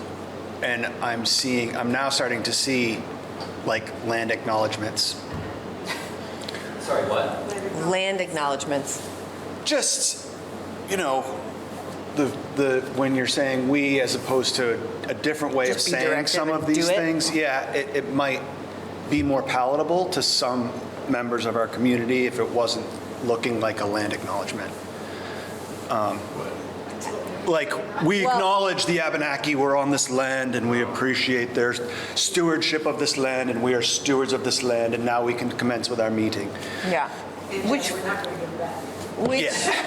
one? I mean, and I don't want to spend too much time on it. I just want to say it because it could be something that we think about if we revisit the stuff. Because Yeah, and I said that, I think in response to, if we say, like, we approach everything with integrity and, curiosity, that feels very unclear. And I think the point of norms is to break down what that looks like so that, And behavior, I was saying to Kristen, actions. like, norm setting is, if a group of kids are going to come into this room and we just let them all come in and then we get mad at them for climbing on things and running around, versus outside the room saying, you're going to go into the room, it's going to be walking feet, keep your hands to yourself, no climbing on anything that doesn't belong to you. Then that's norm setting, right? Whereas if we say, hey kids, act with integrity and intentionality in all things. They're intentionally climbing on Right. And of course, we're not necessarily just writing this for kids, but for grown-ups too, right? So, setting things like, having it Show be appreciation. as accessible as possible. Yeah, show appreciation, make space, listen. Those are reminders that feel more approachable, I think, and more. You shouldn't have to then break down what they all mean. Yeah. And I agree, it can feel a little bit land acknowledging of sort of like, welcome to the wise council, and we do all things in goodness and grace. Yeah. and I don't want to diminish the exercise at all. I know you're not. Yeah. And I think you're highlighting. I'm just thinking about a way that's, I've had people say things about, there are some people that have very different sort of views of the world, and they can find certain ways of communicating or setting expectations as presumptuous and offensive. Yeah, I think you're highlighting some of the diversity of perspectives and opinions in our district, which is a very healthy thing, because I think there are also people within our district for whom the land acknowledgement is very meaningful. Yeah. You're just using that one example. Yeah. I see what you're doing, though, to... I think it's important, so not to use the landing model, is that one? But like, there's some people whose houses you take your shoes off when you enter the door, and there's other pieces who it's like, Yeah. we don't care. Yeah. I think, to me, this exercise is, we are telling people when you enter the board, it's a shoes on or socks only policy. and I think if we think about it that way, right, like, yeah, maybe somebody's gonna grumble about that, like, yeah, I'll take my shoes off, they're muck boots and they're really big and muddy, whatever. But like, sorry, like that's the space that this organization has established. If you don't wanna take your shoes off in my house, we can hang out on the porch. Right. But take your shoes off is very clear, and clear is kind, right? Whereas saying like, treat this space with integrity. Right. What does that mean? That means my shoes are nice, I'll wear them. Because I think it's important to, it's hard to set boundaries, but it's important to set boundaries. Yeah. I think we live in a space today where everybody decides what their own boundaries are. And sure, happy 250th. And like as a community, we have to find some common ground to like figure out how to operate. So I think we may find a little bit of friction with this, hopefully not, because these are pretty vanilla. But I think we should be ready to it, and if we receive it, then we'll be receiving that feedback with gratitude and openness. Exactly. And we'll say, we appreciate your concerns, and We're revisiting these norms if you'd in like 3 to months. participate, This is the first draft. here's the mat for your boots, and here's your chair. I think that that's okay. So Scott, these are the norms we've landed on. We're gonna give you 20 minutes to edit them. They look great. And thank you everyone for your work on this. We're going to take a 5-minute break so that we can get started back at 9:45 because we got a lot of work to do using these norms to set goals for the coming school year.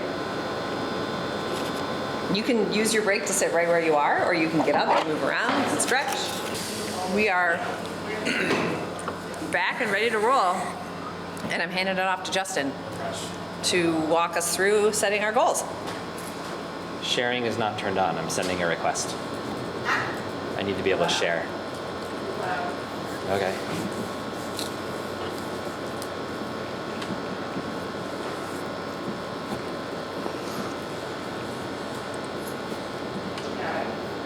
I have to set some setting. Hold on one second. Bear with.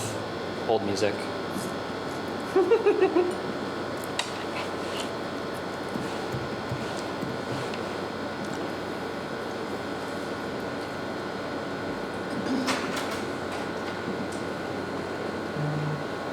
I'll be right back.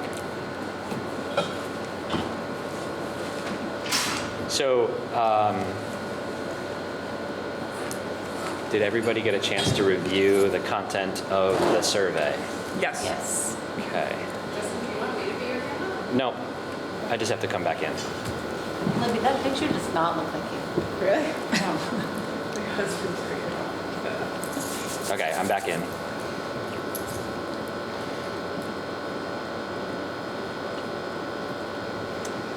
And there we go.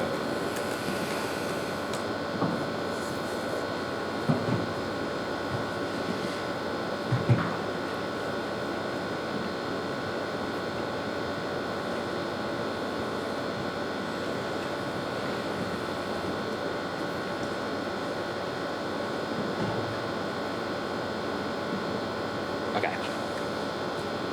Great. So what we aim to do for the next 2 hours is to efficiently review all of our feedback from both administrators and the administration that took it. I think there were 5 respondents. Thank you, Jason, for being the only one to self-identify his responses. So thank you for being brave. And the entire board did respond, so that's goodness. So just to give a little bit of background about how this kind of worked. So between Wednesday and a couple days ago, me and I met a couple times. What I did is I took all the information that the survey provided. I tagged admin as admin, and I tagged board as board, and then with a little bit of human brain power and some notebook LM summarization, looked at what the board responses looked like in summary, what the admin responses looked in summary across the bucket of strengths, the bucket of weaknesses, opportunities, and threats. So this Word document sort of set the foundation for the themes that came through the 15 respondents. And so what I intend to do is, we'll facilitate a conversation about this stuff with sort of discussion in a somewhat organized fashion. And then I created a ranking survey that we can do live here in the room and on the screen, and we'll pick through the topics that were summarized. And that will help us narrow themes, topics. I was talking to Mia, I was like, I don't know what vocabulary word to use, but we'll narrow down the stuff so that we get to some focus topics. And then hopefully, in a perfect world, we would leave this room with well-articulated goals with action plans and success measures. We're not gonna do that. I think if we do, awesome.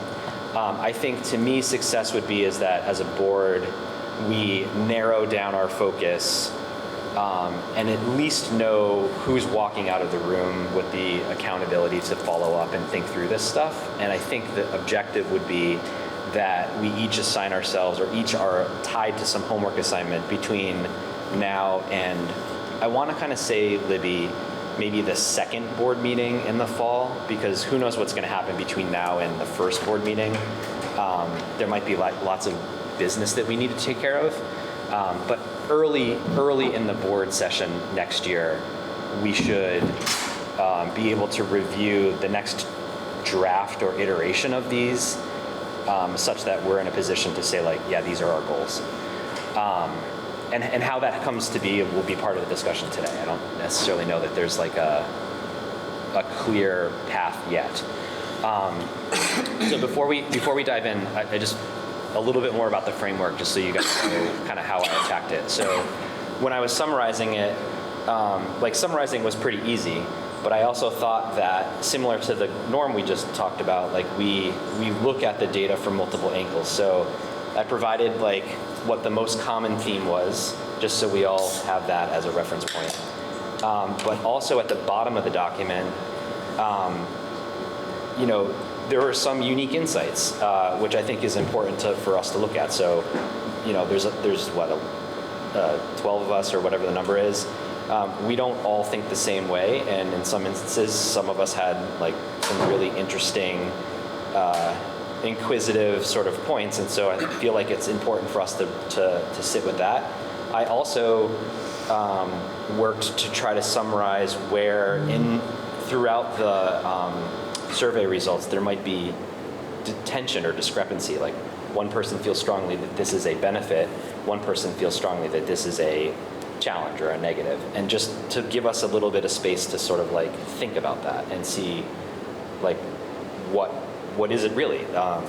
So that's where we're at. I think what I've done is created more surveys, 4 more ranking activities, sort of similar to what we just went through with the norms, but it'll be on the screen and there's live voting, so you have to get out your phones or whatever. But I would like to facilitate some conversation across these major buckets. So we'll look at strengths, weaknesses, opportunities, threats, make sure that the way that this has been summarized, that we all say like, yes, there's nothing missing. And then we'll go in and we'll do some ranking. And then I think we'll also look at the unique insights and the tensions and see if we want to pull those into any one of the buckets. So before we dive into the messiness, does anybody have any questions about how we got to this moment? Just because this is being recorded, Yeah. can you explain where this framework comes from? You didn't come up with this off the top of your head. Like, why is it threats? Where does this come from? Business school. So, yeah, I mean, there's like a gajillion frameworks for how to like assess, assess goal planning, right? And there's lots of different ways to do it. I just recently went through this process at my employer, and I thought it worked really well. I think, when we think about what we're trying to accomplish, I think the concept of a SWOT, which is strength, weakness, opportunity, and threat, it's a really common framework, kind of gives you a really broad, multifaceted way to sort of like assess your current situation and then quickly organize it. I think one of the things, I think I mentioned it in the board meeting a couple weeks ago, like there is also,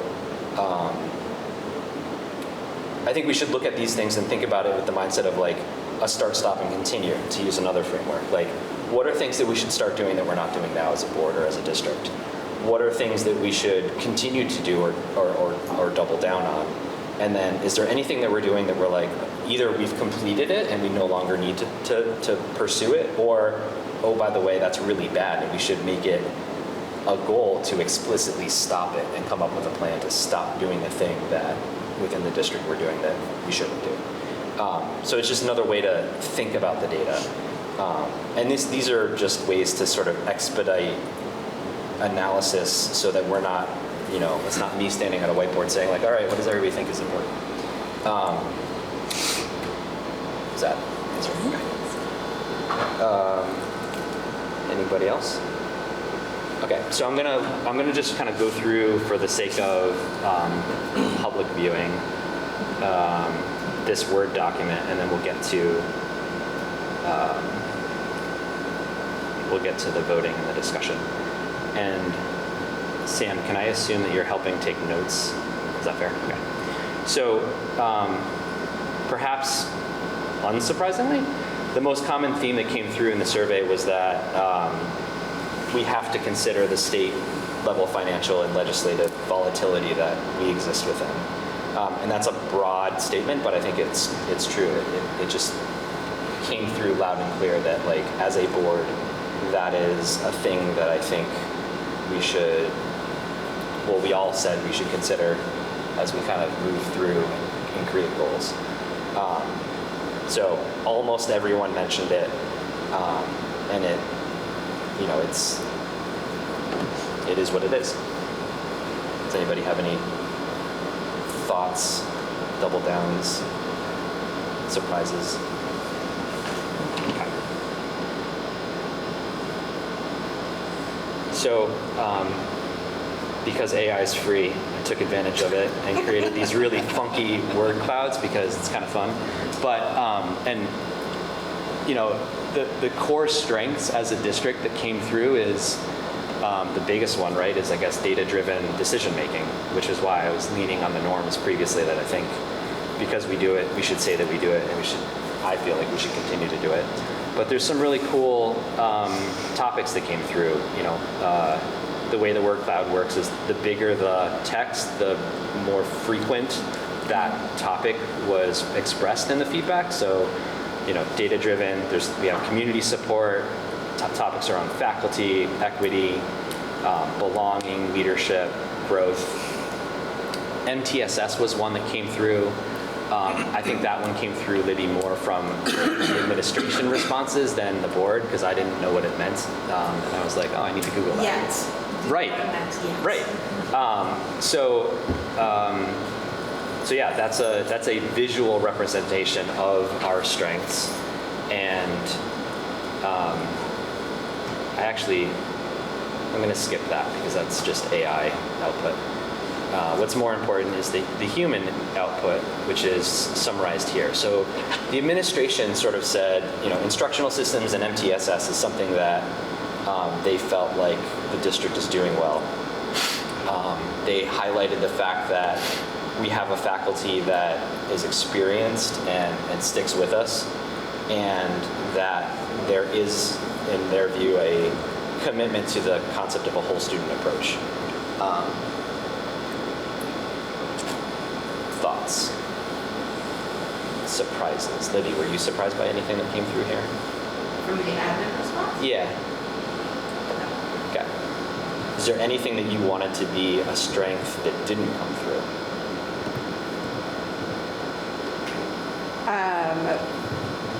Well, we do have a strength in our financial resources that's not there from our admin. Our fund balance is huge compared to other districts, so that provides a... That was a unique insight that I think came from Mr. Kinsey. Yeah, it came from Mike, yeah. Yes. But in that's Yeah. the world, of course, right? Exactly. Yeah, I mean, he didn't identify his name, but yeah. Yeah. True.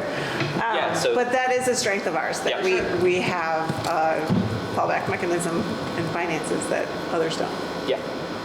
Yeah, and the only reason why that one probably didn't make it is because the way that I asked, maybe this is another process point, the way that I both leveraged AI and reviewed this is I said, I only want a summary to be things that showed up more than 4 times across the full breadth of, so this is a majority rules strength. It's not another way to look at it, which is like, you know, maybe the most useful strengths, because obviously we can't operate without strong finances. So the good news is that we caught that strength by saying, like, well, show me what the unique things are, and that one popped up. From a board perspective, now I can use the term we all thought that, you know, we have strength in community around, you know, our ability to pass a budget, and then we have high caregiver investment in our student successes.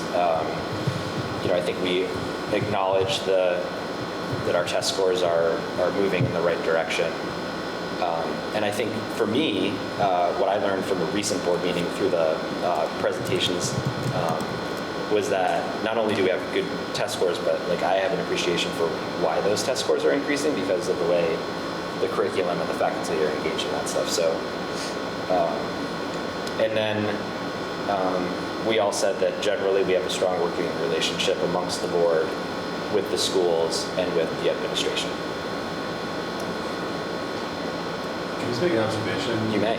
Like a new strength, I think that I noticed when I saw these is like, I thought it was, the board was focusing on boarding things and the admin was focused on admin-y things. And I thought that was really good because it kind of shows that folks are working within our sort of lanes and respectful of the others. Yeah. And I didn't really think of that coming into this. It took this to kind of realize that. Sure.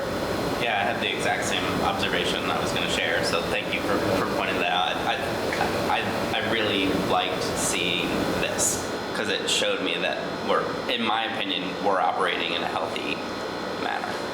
From a governance perspective. Yes. Yeah, oversight, yeah. Yeah, I wish more of my team had filled it out. I mean, there's one principal who filled it out and self-identified himself. The others are not principals. They're district leaders, so just based on the answers, you can tell. Well, we encourage you to hold them accountable to participate. When I say fill it out, team. So those are the strengths. So I think what I've done is I've taken these 6 bullets, thrown it into a survey. We'll rank them. We'll do ranking all at once at the end. Sure. To be honest, my opinion is that these aren't super useful for the goal setting process in terms of we're not going to be like, yes, that one, now we're going to go do something. I don't think. And to me, the strengths, if you think about it through the lens of start, stop, and continue, I don't know that there's anything on here that we would want to stop. I think we kind of by default have to continue to do these things. And so maybe what'll happen is that we'll want to, I look at this as, is there anything on this list that we meaningfully want to double down on? Because we're going to have a whole host of opportunities and weaknesses and threats that are the things that sort of infer that they require attention. And so if we think about, again, one way my square brain works is if you had $1 to spend on, and you only had $1 to spend, you could only buy 5 things. How do you allocate that? Because that's a way to say, we've got a whole year of work to do ahead of us. And there's a litany of important things to do, but we only have so much time. We only have so much effort. We should really be, sort of ruthlessly prioritizing the things we want to focus on. All right. The next section is the weakness summary. So here's the word cloud. Clearly, Wait, can you go back to the last one? yeah. I think it's important that we keep in mind, it would be great if our goals for the district touched on these things. And I think largely the current ones do.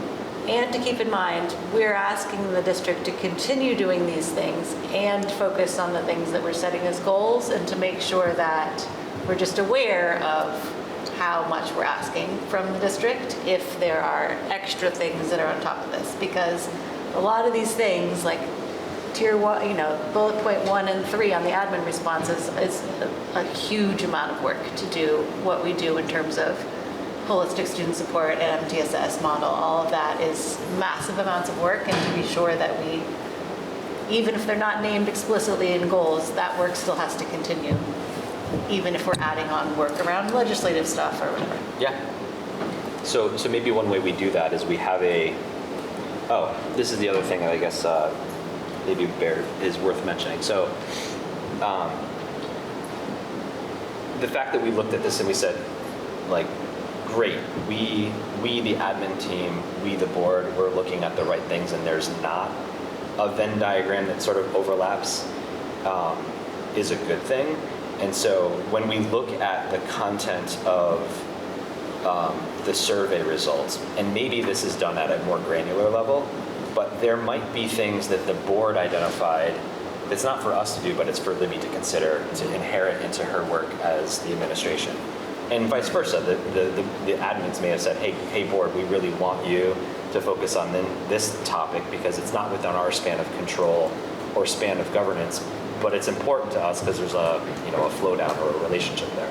So I think like as we talk through this work in the next 2 hours, my expectation is that we may find something that we put into a parking lot, Sam, where we say like, this is really important. As a board, Libby, we want your team to focus on this, but like we don't do that, but we would like you to do it. And there may be something, Libby, that your staff sort of identified, and it's for us to consider sort of like embracing that we haven't embraced before. For me, one of the things that I am learning and struggling with and appreciating is like, for this board responses around alignment, the board has a strong working relationship with ourselves, the schools, and central administration. What's not there is the board doesn't have a strong working relationship with the community. Now, that's just sort of maybe a function of the way that I summarized it and AI summarized it, but I think based on the analysis, like it's interesting to me that didn't bubble up as a strength. I think it's because it shows up as a down further, but again, it's just like, I spent a lot of time with the data, so I have a lot of thoughts, but I think, there's just all these different lenses to think about it, and that may be something that we want to consider. So moving to just the summary of the weaknesses, what was loud and clear is flood risk, and that's maybe not entirely surprising. The infrastructure, the financial budget pressures, enrollment, math achievement, our existing debt, screens, absenteeism, teacher pay, community engagement, and vision. So that was for community engagement. So this is a summary of our collective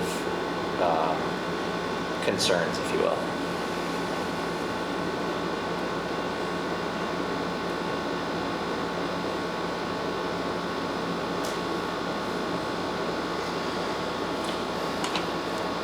So the way that sort of articulated itself across the two main responding groups is, surprisingly actually, administration focused on infrastructure and flood risk, aging buildings.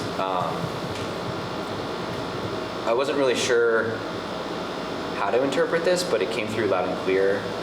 But there's this gap in problem-based thinking for students, which I think maybe, is that a different way of thinking about like the executive functioning work that we talked about, or is that different? No, our students don't fail. What? So our students don't fail. Oh, okay. We don't put them in situations where there is no answer and they have to struggle through it. Got it. Enough. And Okay. so if you think back to project-based thinking, or project-based learning, we can do that. Got it. But we can't do problem-based learning. Okay.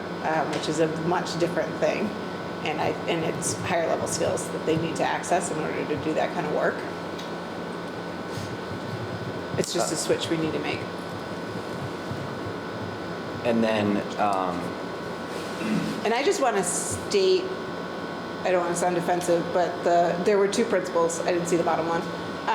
The lack of building level experience of the central office administrative team is just not true. That's not accurate. So it probably shouldn't be here because Mike Berry's our most veteran principal of our whole group with his principal experience at 10 years.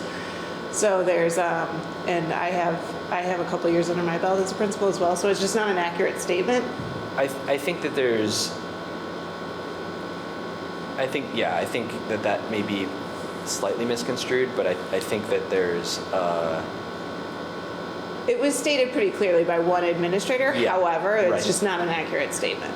I mean, it probably just from their perception, Right. that's what it feels like. Right. Of all the central office staff, if there's two and they say, well, in their mind, it would be ideal if everybody who's in central office has had some building level admin experience, then of course they're going to say there's a lack. Yeah. But 2 out of But what was stated 5? is there's none. yeah. There's Yes, no the none, building that's true. level, and that's not accurate. That's true. I read it as they're not next to me enough Oh, like me in this building, not necessarily overall. I mean, because I didn't read I only read the summary, so that was how I read into it, that like the difference between central office and what's happening in the administration in my building is a lot, and it would be nice if there were more central office people next to me more frequently, which is, I think, what a lot of people wish for. It's not realistic. It could be what they meant, it's not what they said. Yeah, they did. said our central It was office like- administrative team is strong in their areas of knowledge, however, none of them have experience as a building administrator, and Yeah. that is simply not accurate. which is right.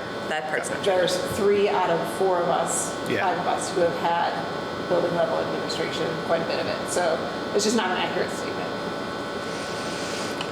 And then from a board perspective, I mean, I think this is why we're here today. We want a long-term vision for our district Y, and I think some of the norms building helps get us there, and the rest of this conversation will get us there. And then I liked how this came through, but like I think we've talked a lot about engagement, and I like the fact that like there's that concept of the bulk of the community, right? If you think about the fact that we sort of reviewed the equity engagement team's approach to engagement, which was fairly robust, but on the whole, like the number of souls we touched was pretty minimal. I think that concept of bulk engagement is an interesting one. And then below the fold here, concerns about math, which I think probably was fresh on our minds because we had just had the academic review. For sure. And then the last part here is about attracting and retaining specialized staff due to pay, which bummer because we just did a really good negotiation, but Is something that we want to true? Is that a board? I'd need to know more of what the person's talking about. Yeah, I don't know Because we that do have a that's. pretty specialized staff, so I would now know more about what they need. There's no question. So I put that or something similar to that, and what I was thinking about was we've had at times open special educator positions for That's long true. periods of time. Yeah, So that's true. like that's an example to me of not being able to attract or retain. Yeah. And in some cases, I don't know if this is the case in our district, but in some cases, like science teachers can be hard to retain or attract. So Math teachers. What is the limited programmatic breadth in some areas? I looked at the data and there were some references to it, but I don't know if anyone wants to explain what you meant by that, but. To look and see if that's one that I answered. Before we answer Ella's question, Scott is accurate that special education, we do have openings often, yearly. So if we're talking about specialized instruction around special education, yeah, we have openings there. can I ask a quick question though? Yeah. That is that unique to our district? Okay. Just because there's no special educators to hire.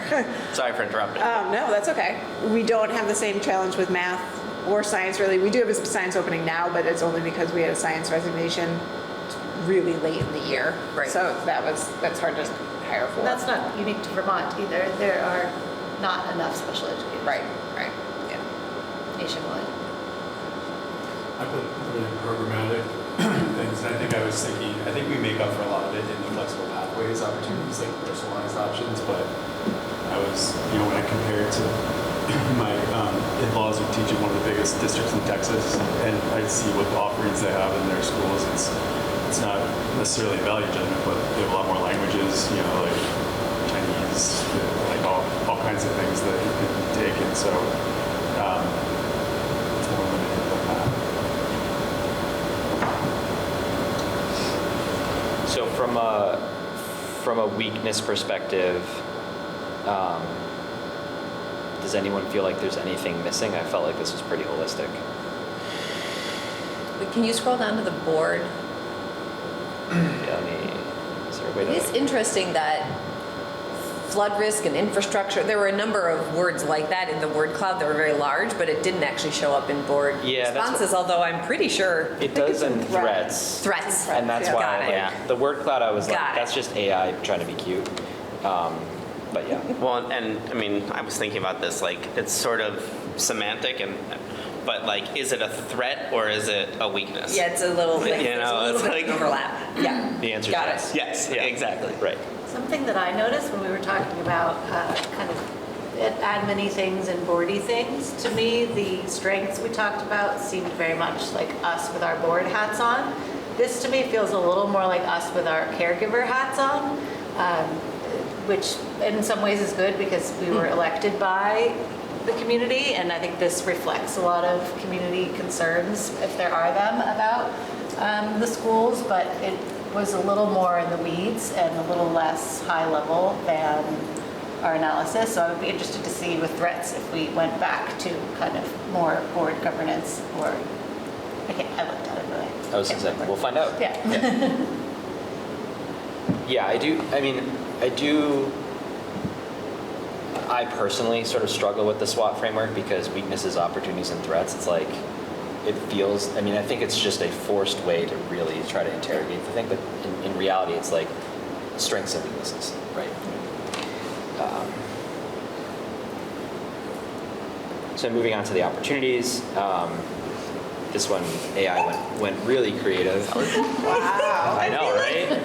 It's like a poster for a carnival. Strategic work. Yeah, and I like the font too. Like, it's just kind of amazing. This is what we have to look forward to.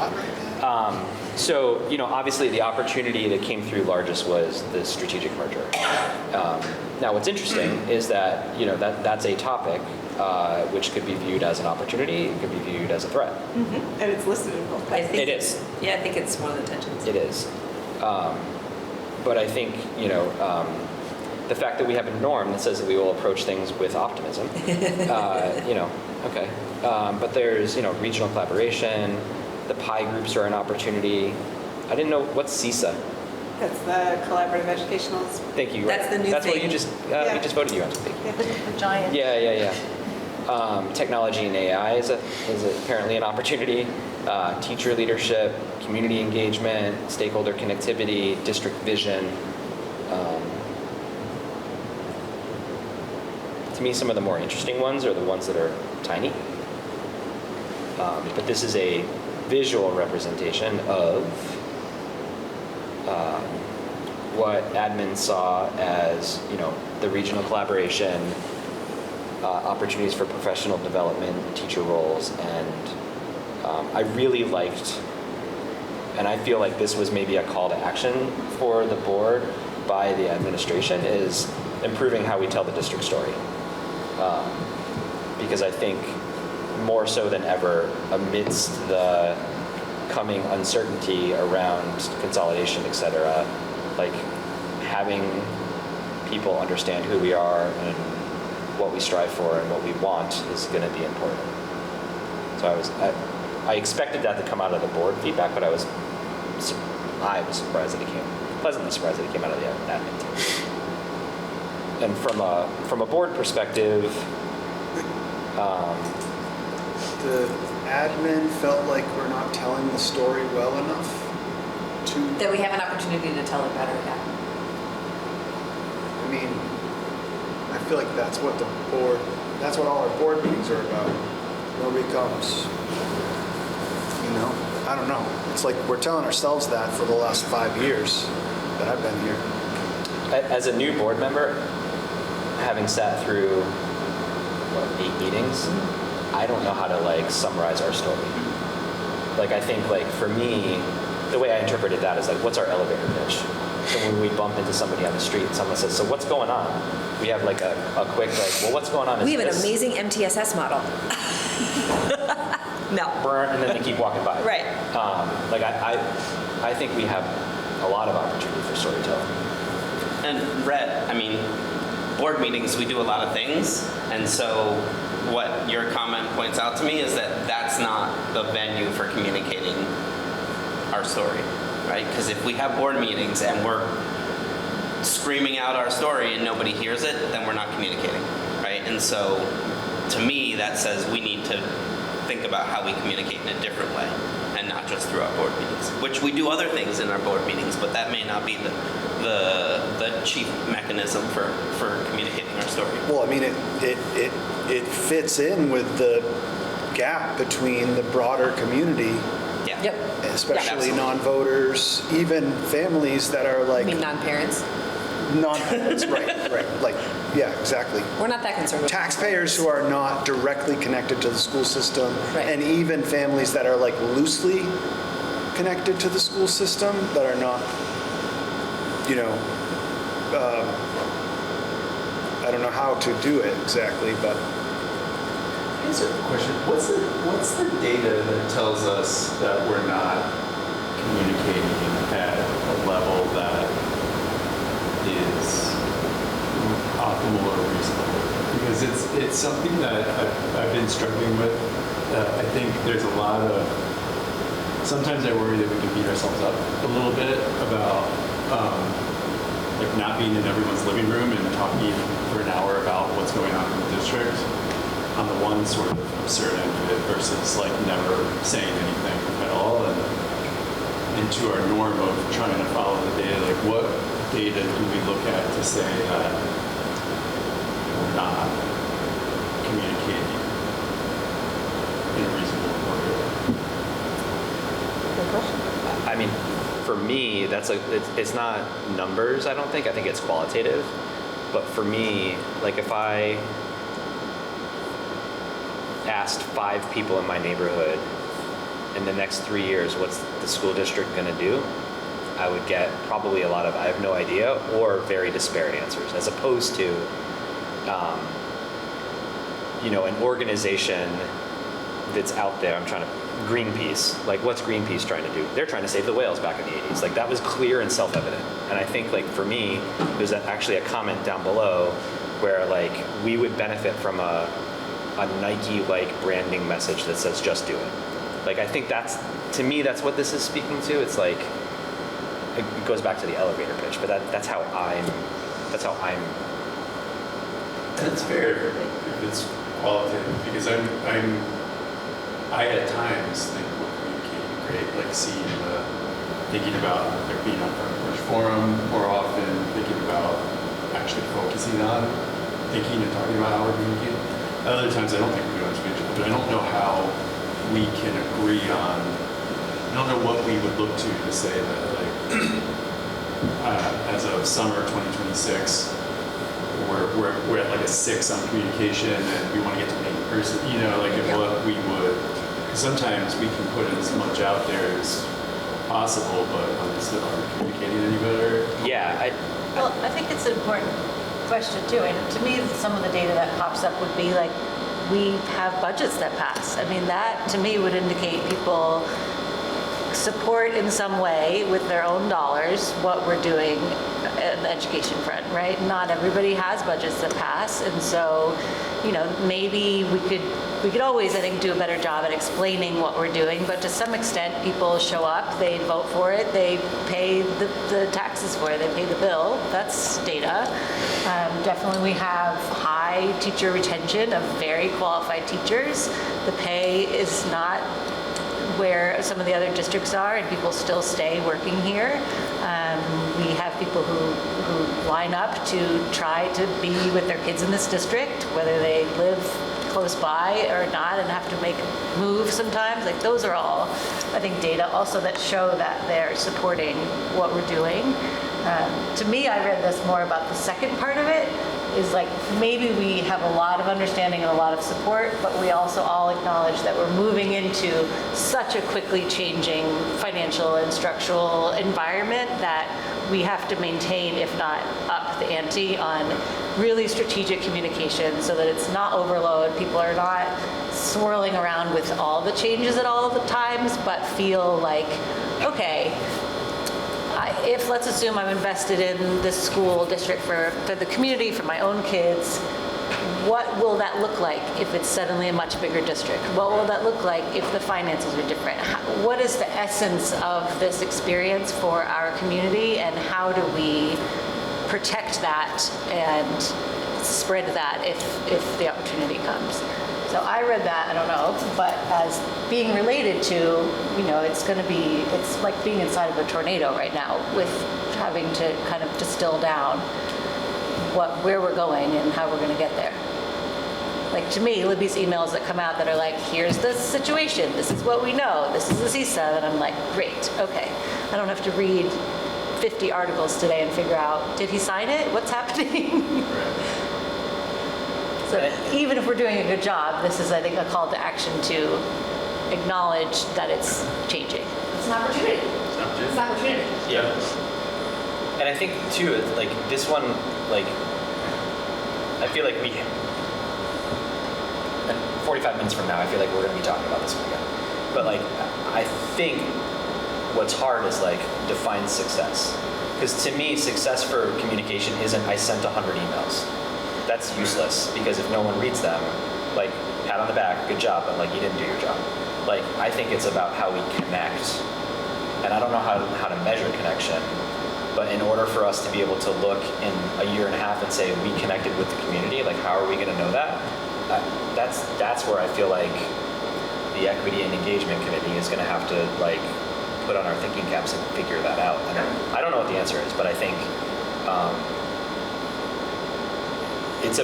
it's not about providing information, it's about landing information in my mind. And that's really hard to measure. Because we do a lot of stuff. I wonder if the person who wrote that has something in mind. I hope. Because they're pretty specific. And, maybe it's an opportunity section. Are we still talking about the third one under admin? Yeah. Yeah. Improving the district story in what way? And they want to better educate people about upcoming financial and structural changes. Maybe they know.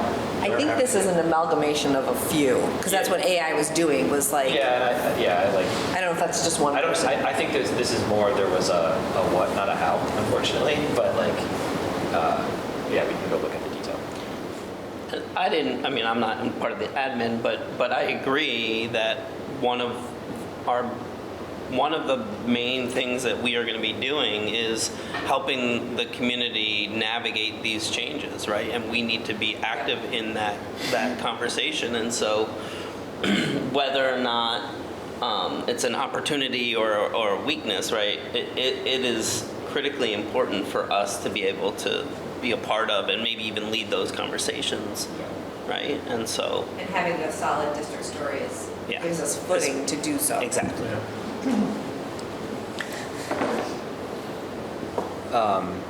Just to keep us moving. So there's an opportunity, I guess, related to the new board membership. I think that this I interpret it as like there's new. Sounded like a cat. What's a cat? I think that I read this as like there's new board membership and there's new perspectives and we're gonna therefore interact with these long-term goals. I don't know if there's more than that. I think that this one was interesting to me, like just this opportunity to like how do we attract more students? The new merger situation. Sort of suggests that there's a minimum quota that needs to be considered. I think to me that was one of the things that jumped out of the article that you sent, Ella, about what Waterbury's thinking about. And it was a really interesting article, and then someone was like, yeah, but we still don't meet the quota. And I was like, well, that's cool. A lot of good thinking there, but it doesn't meet the minimum necessary requirements, so what? Suggest that. Sure, fair, yep. Sure, we're accurate. Yeah.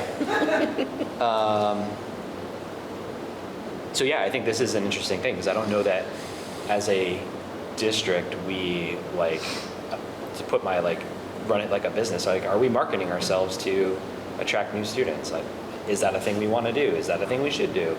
I don't know, but it came through in the survey. And then as you all know, this one's near and dear to my heart, and it came through. More than one of us identified it, but like, I know, right? Somebody went to business school. Claude said. Statistics don't lie, but statisticians do. But I think like, you know, we've got a lot of data. What is the data that we want to pay attention to? All right, the last quartile of the SWOT. This one was really funny to me. I love the gavel. Yeah. State mandates and mergers, the funding formula, floods, budget pressures, infrastructure, the climate, the AOE, enrollment. It's like this is a doomsday slide. And all accurate. Yeah. I mean, there's a lot of things to navigate, right? And probably saw a threat, and so I picked up a gavel and a badge. Yeah. Yeah. That'd be very law enforcement. Yeah. So if we look at the threats from the admin view, you know, it's all the stuff that was above, right? But just the uncertainty and ineffectiveness of agency of education. I internalize this as it takes 8 months for us to get state test results back. Not going to let that go. I think,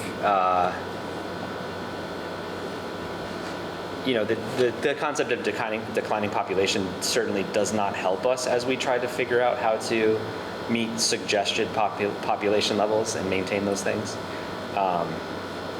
And the rising healthcare cost is real everywhere. And then I think we've talked about this sort of organically as a board, but that concept of a loss of identity of MRPS in that next new world, and how do we maintain a focus and retain potentially ownership of the things that we feel are currently important as a district that we would want to maintain. So that's the administration's perspective, and the board perspective. I left this in because sometimes I just am humored by what AI does, but the insane state funding model, which is in a constant state of flux, and the fact that there's going to just be these rapid shifts that we as every district is going to need to be navigating is a threat. So this kind of, to me, ties a little bit, Rhett, to your point, where it's like we may be in a position where we make a decision and then the data or the information or the guidance changes and we have to revisit a decision. Like, I think that's how I was interpreting this bullet. Climate and infrastructure risks came back, flood danger. And then just the fact that the merger work is a new big body of work that wasn't in existence a year or 2 years ago, that's now going to be there. But oh, by the way, all of those things that the district has been doing still needs to happen.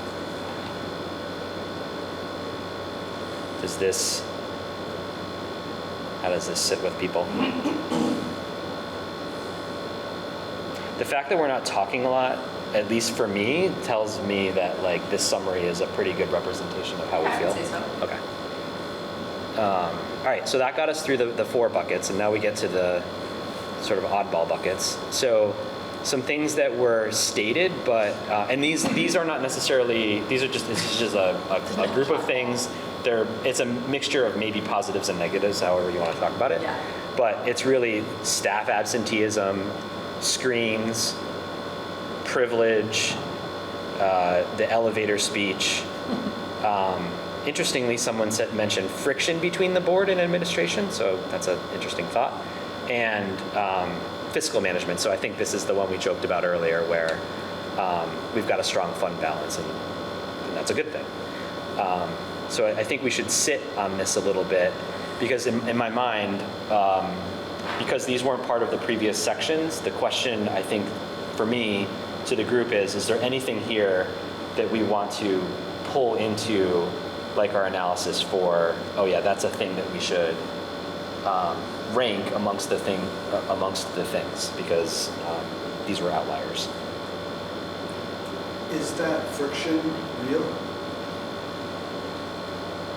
friction between board and administration. It's real, at least according to one person, if not multiple, right?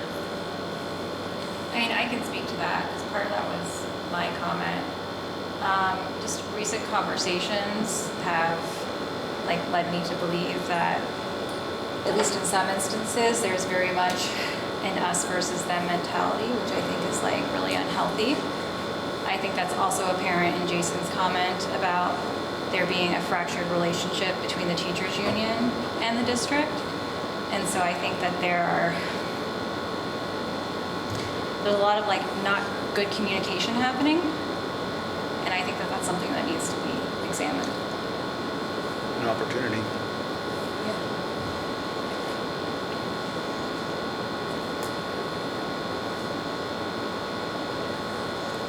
It's a little, I can see how they kind of go hand in hand, but the union challenge is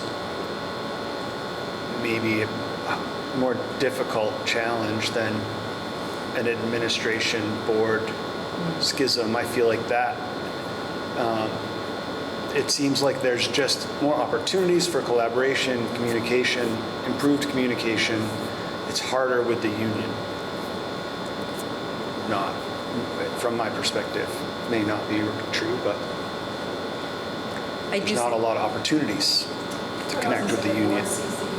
Negotiations and budget time. Right. Those are two very small parts of the relationship between a school principal and their union leadership. So it's also not seeing an entire perspective. You can't draw lines there when you don't have the whole picture. And there's been efforts to try to make more connection, but they've not been successful. Yeah, I just see them as two different things because we have more of a working relationship with the administration, but I also think that there is opportunity for the board to demonstrate a great appreciation for our teachers. Hopefully some of the norm setting conversation can get to, expectations around communication and I think, being sure that we also pause to appreciate the work that's done and, just are aware of, all the things that we say and that people, it's not riveting necessarily social environment to be here and watch the board meeting, sorry Jake, but that, there are people who really do pay close attention to what we say and how we say things, and so to really hold ourselves to a high standard in all that we do. To me, the thing that was interesting on this is having lived and worked in Vermont, Virginia, Pennsylvania, Texas, Chicago, and Maryland in the last 10 years. None of these are unique to Vermont or to MRPS, except the privilege piece and the fiscal management, strong balance fund.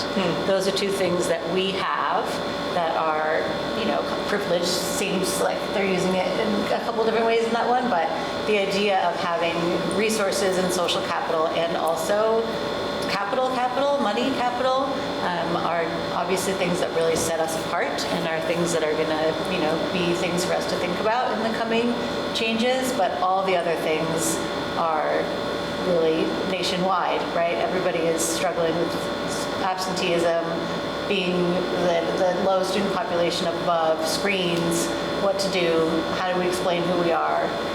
In other states, you really have to sell your school and or your district because there's so much school choice. Whereas here, we really have some resources that other people do not. And I think we're doing a good job of deploying those resources.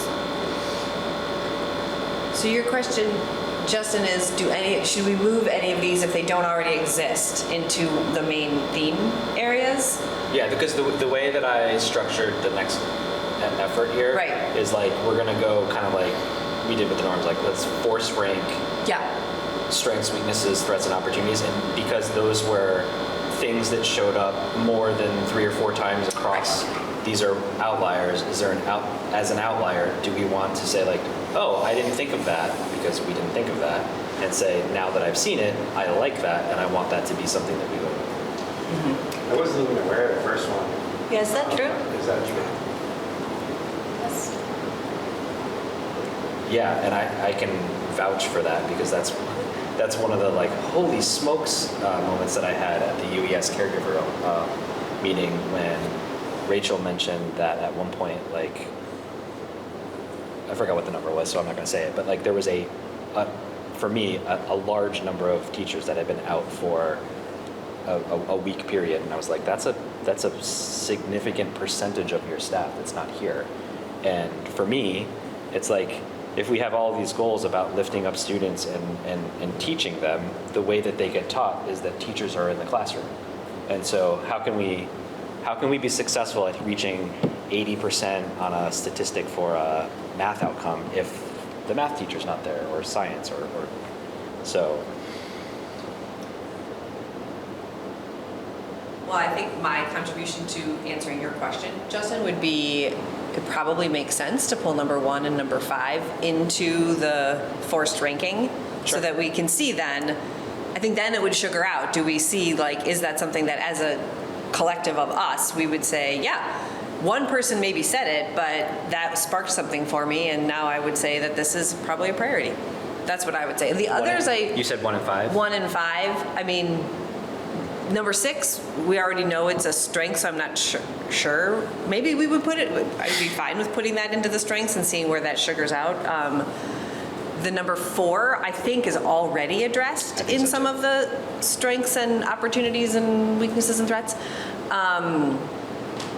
I don't know, maybe it's because number 2, we know that the caregiver councils are going to start discussing that this summer and how we engage with caregivers around that, and the equity and engagement committee's already been invited to join that conversation, so maybe I feel like the ball is already rolling on that, so I wouldn't move it up. This is just where I sit. I think I sort of agree with that, but when I think about of all the things that we're going to do in the next year, if we have $1 to spend, are we saying that we've already pre-spent some amount of money on screen time? In which case, it by default should be one of our things that we've said, yeah, we're going to spend time on. I think other people are spending their dollars on it.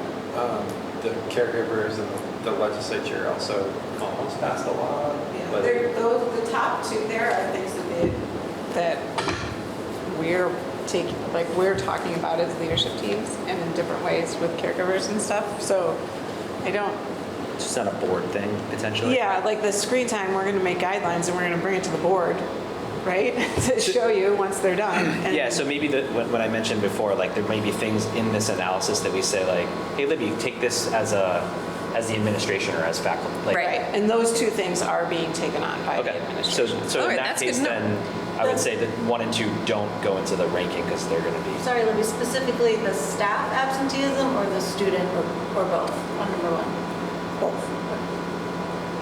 We're continually working with students, and we're talking about as a leadership team this summer, how are we highlighting the staff absenteeism rate and trying to decrease that number, or that percentage, without breaking contract. And there may be room in negotiations, right? Is that not something that gets put out in our original language or something? Well, they actually negotiated more time. Right. So that's actually a thought that I had, like having for a hot second been in that negotiation space. It's like absenteeism, is absenteeism above and beyond approved time off, or is it just like you're in the classroom and you're not in the classroom? No, just think about it. They have 178 days in there, or 185 days, not all together with students, right? 178 student days, they can take 19 of those off per contract. Yeah. Or 21 of them off per contract. 19 to 21. Yeah, so say 20 out of 178 days. So that's chronic absenteeism if you're a student. Exactly. And then the other way to think about it, and that's by contract, you can't say anything about it. The other way to think about it is, let's say they take 15 days off, and so they bank 5 sick days. So next year they have 25 days they can legally take off from their contract. So it's just the way our contract's written. It's a good deal. So to me, I mean, just because they have sick days doesn't mean they all take them. Some do, obviously. Many don't. I think I think the point is it's indicative of something else Right, so we're trying to going figure on. it So out. what is Yeah. that something else, right? I don't think we're trying to cure the number of sick days that people potentially can take.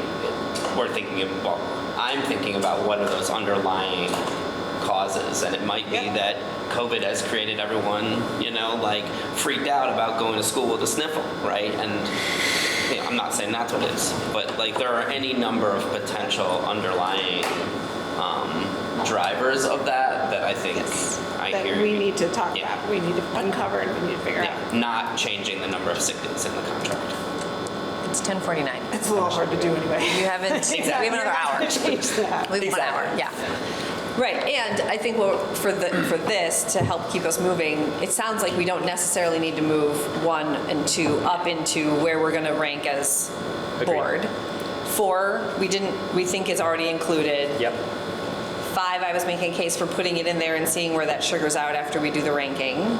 And I'm good with 6 or 3, but they don't strike me as strong needing to go up there, from my perspective. For 6, and you tell me about, I want to spend committee dollars on that, not board dollars. Like I actually think, we're doing a lot of good work with the operations committee, kind of developing like a good working relationship with the operations team in the admin level. And so I feel like that's actually something where I do want to spend part of the dollar next year, but I want it to be at the committee level. So I don't know how. To me, the board is the committees too. Like I think of, All the same dollar. it's all the same buck. Okay. Like because when you go into that committee, what are you going to work on? I agree, you're going to work on that. But Yeah, like so as a that- board, do we want that to be the case? Yes or no? Yeah, so that would be a priority for me. Bump up, I think. It's a Yeah, priority okay. for me. I think it's I'm fine with encompassed in some of the stuff that's already like in there that we have. Maybe what I hear you saying, Tim, is like, given that we have a strong fund balance, but also some infrastructure, some threats to our infrastructure, that might end up being a priority of the board, that the operations committee works on. And a lot of the threats were linked to that committee specifically. I remember right? you had, Infrastructure, floods, all that. Exactly. Makes sense. I think Jake, a while ago, you made a point like, what's our plan if it floods during the school year, where do we go? And like that's Yeah. something I think we should work on, like with the operations committee, kind of at least having all right, we thought through a couple first steps. Like this is, so. And that's that's more in the more short term. We also, with the potential of merging with districts, we also have a thing to think about as like, holistically as our facilities, what will still be school facilities for a larger district in the more longer term. Right. So it's a very complicated thing to take on. So maybe that's more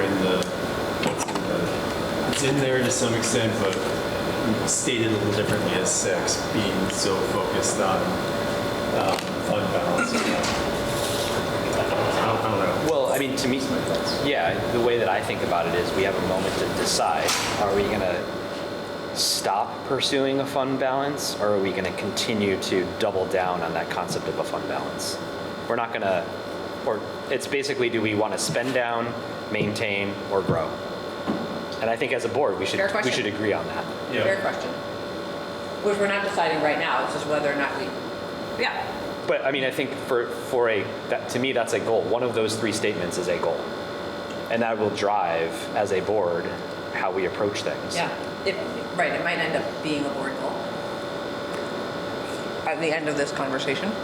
I think, I mean, if I think about. If you're the chair of that committee and that feels like an important one to pull up, then let's do it. Let's do it. Yeah. Let's pull it up. But I think the way that it lands is it's one of those 3 statements. A little different. I would say it's a capital fund. It would be fund balance I'm less concerned about, but like a strong capital fund. Okay. What I think Sure. like the decision point. Yeah. Do we want to? Because that's what we've been doing, is taking that fund balance that we had pre-existing and moving it into a capital fund, more of a planned sort of deployment of capital and funding process. Yeah. Okay, so from this, I think we've said pull 5 and 6 forward.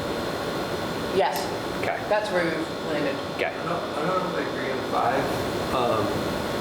like, and I apologize if I'm just working off the AI summary here, but it sounds like the majority don't see it as an issue.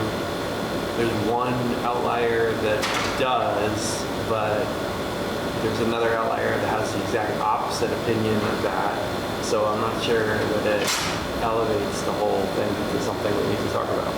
Well, the next step after this is we're going to see the main themes plus anything we're rising from this in those 4 different buckets: strengths, weaknesses, opportunities, and threats. And then as a body, we're voting. So you would just, if that ends up being in there, you just wouldn't vote on it. But if enough of us vote on it to say, oh, I didn't realize this is a problem, but I want to do it, then it would. Okay. Yeah, it's not an automatic that it's going to get discussed, but it'll happen. It gets counted in the voting, like it gets included in the voting. Okay. And I actually think that it is it's already in one of our weaknesses, stakeholder engagement gaps, right? One of our stakeholders would be the administration. And so it's already a part of one of the listed key themes. Okay. I think that's an easier one to get on board than this kind of way it's presented there. So are you saying leave it, like don't put it in there? Because we already are addressing it? I think adding like 1 or 2 words to that stakeholder engagement gap that clearly, yeah, it's including non-student taxpayers and the administration? Sure. Just, I don't think it needs to be a separate, it's a part of, in my mind, it's a part of communicating and engagement with our community, which includes all of the stakeholder groups. Yep. That's fine with me. Okay. So we're elevating it, but not adding a new. Sure. Okay. All right, last section. So we went from unique insights. This next bucket are things that there's a dichotomous relationship amongst all of us about these topics. So, yeah. Not surprisingly, like. You said this is 2 or more? Yes. Yep. Conflicted. Yeah. This is Some within the same This response. is where we wrestle, and to be fair, like there's not a ton of new stuff here, other than it's just we have different. I almost think about this as like it's a perspective temperature check, like regional consolidation, right? Like there could be a group or individual, or there's a handful of us that are like, yeah, we should consider it, and there's then a handful of us that are like, absolutely not, or somewhere in between, right? I don't know that we act on this, but I think it's important to inform us all about the fact that we're not all on the same page with these topics, and as we move forward to discuss these things, that we're aware of these things, right? And so going back to the norms, right, where we're like, we enter into these, like, into this space with optimism and openness and curiosity. Like, to me, this is like, we are invited to be curious on these themes, is the way that I interpreted the data. And I think of them as helpful for, as we think about what's the work we will do to address the things that are our goals. So I think these are good, very good context for that. I really appreciated this piece because it highlights for me, it's not necessarily 2 competing views, right? Like even internally, like something can both be a threat and an opportunity simultaneously. And like this is not necessarily like me and Tim having 2 dichotomous views, right? It could be like internally, as a district, right? And so I'd like to keep this in mind as like, what's the, there's a martial art, right, where you like turn somebody's attack into your defense, right? Like, yeah. Thank you very much. So we're like gonna become Aikido black belts. Yes.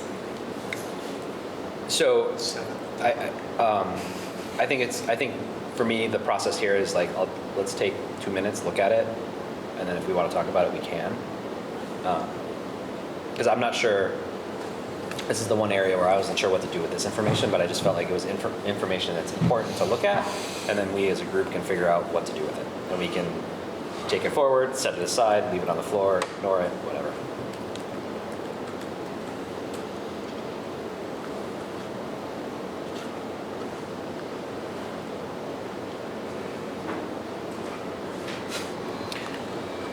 The beginning of every meeting, we take a look at this and remind ourselves of the tensions. That totally could be a thing. I mean, to me, this is like a very accurate moment in time of like the things that we're all wrestling with as a board and as a district. And it would be interesting in a year or 3 years or 5 years to look back and remember where we were and see what has been resolved, what we're still, grappling with. It might feel very different, or it might be some of the same things. And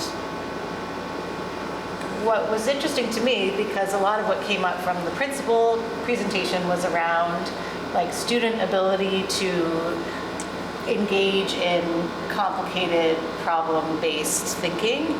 This is what the grown-ups in this community are doing in terms of our own problem-based thinking and really complicated problems. And so if we were to have a goal around kind of like elevating those type of skills, then we will also be doing it as the grown-ups during that same period of time. When we talk about like our students failing and are they set up just to succeed every time, we are in a situation where we will definitely fail as grown-ups in some way in all of this, and hopefully we will also succeed in some ways. And so I think there's a lot of alignment across all of these things and what we're asking our students and staff to do. I don't know that we have a soft landing though.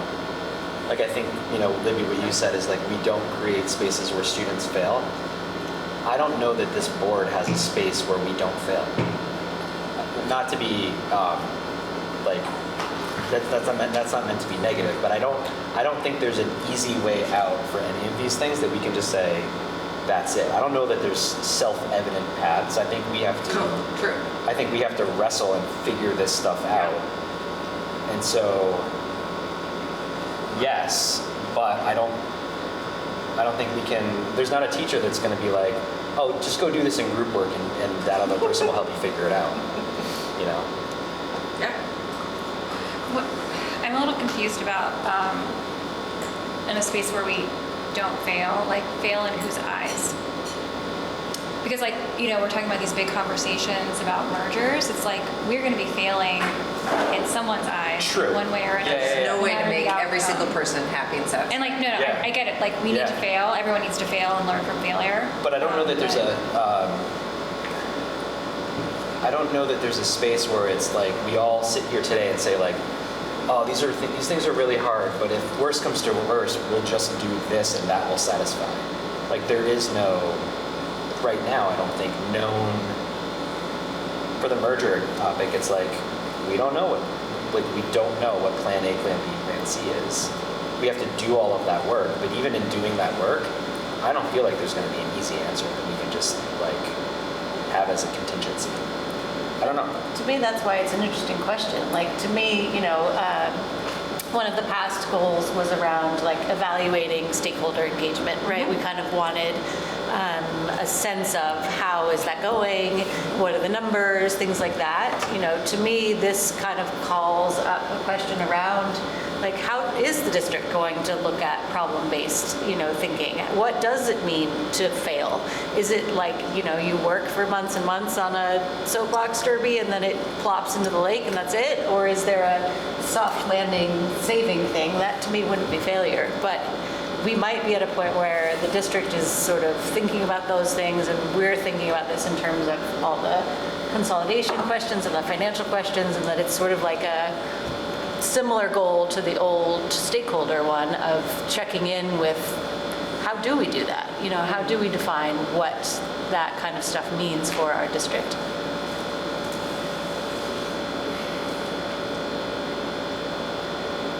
But I think it's important to point out, a lot of this is kind of like intention because we don't talk as a board outside of these meetings, right? Like everyone has their own opinions, people read things, you make friends make comments to you, but there's no other talking outside of these things, outside of these meetings, right? We're not allowed to. And so it makes sense that we have a lot of different thoughts about it because we haven't been able to talk about it.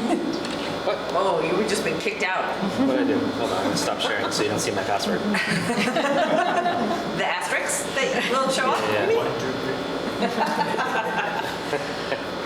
3. Where did it even go? Keep discussing. Yeah. I just think these are, if what we're trying to decide right now is do we elevate any of these into being able to vote on them? Is that the thing we're trying to decide right now? I don't think No, so. okay. Maybe. Let me bring it back up. I'm not sure. I don't. Okay. My reaction was no, because I think for the most part some of these things are already represented above. The only thing that was interesting to me was the heck. There's the weather. Come on, man. Do you want to look at mine? No, got it. The only thing that so we've talked about consolidation, we talked about community engagement, we talked about scores, we talked about I don't know if we talked about staff and leadership. I don't think that the previous content leaned into this concept of equity and privilege all that much, except for the fact that privilege as a strength was mentioned. Right. But we didn't talk about equity and privilege and the related concept of weakness there. Yeah. So to me, when I 3 days ago, and I was like, oh, that landed there, that to me was the thing. Yeah. Just another time check for you. We've got about 45 more minutes. Okay. In order to So for the try to sake get to of a point where we have some goal For the sake areas. of efficiency, I think in the next minute, is there anything that we want to pull forward and add to the stuff that we've already talked about?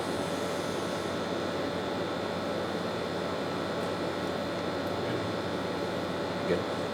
Okay. So, Sam, we said we were going to pull 5 and 6 forward from the unique insights. But that 5 was just basically adding But we already admin covered up 5, to so it's really just stakeholders. 6. And 6,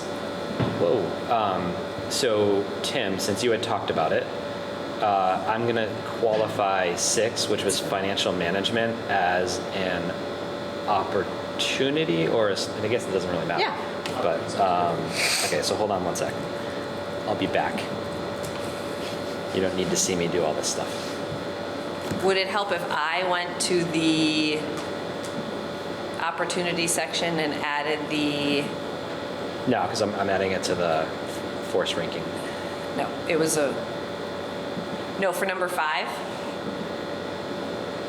under weaknesses, the second point is the stakeholder engagement, Oh, and we were just going to add. No, because it's not in my slide. Okay. Then I won't do that. I'm doing it now.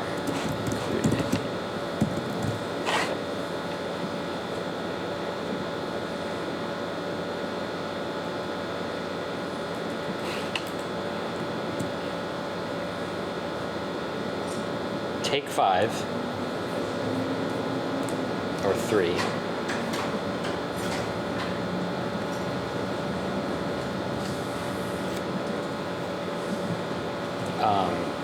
To get you guys ready for the next step, either on your phone or on a laptop or some digital device.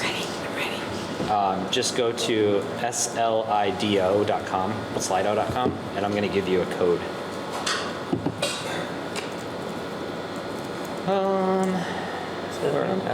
SLIDO.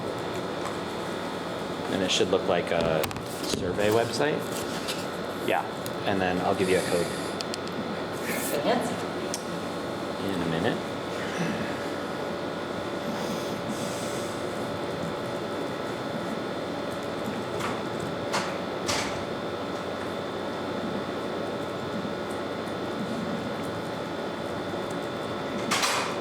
So the way this is going to work, I hope, we're going to do it 4 times, one for each of the strength, weakness, opportunities, threats. It's going to force rank it. I think I set it so that we'll see the ranking happen live, which maybe will bias us, but I did it on purpose because it'll hopefully get us to a consolidation more quickly. And then I think what we'll do is across the 4 buckets, we'll start to say like, all right, we have that concept of like, we only have $1 to spend. How do we want to split our time next year across the top buckets? And we'll either get to, 4 or 5 or 6 things, whatever that looks like.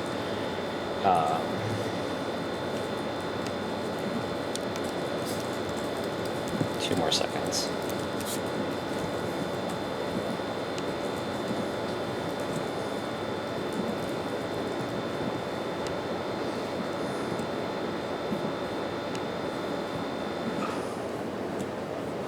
And this might feel,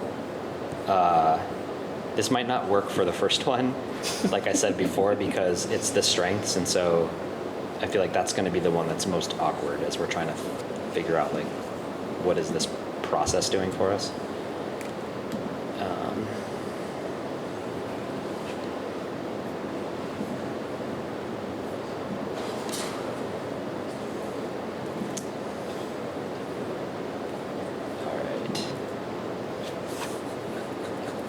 So does everybody have the box for the number? Mm-hmm. The number is 1339989.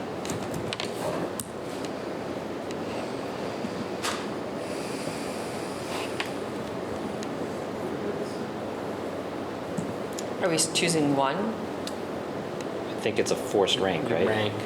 Oh, rank. So the first one you hit the button for. Oh, I see. A number 1 will show up. You can. Yes. I think you can change it.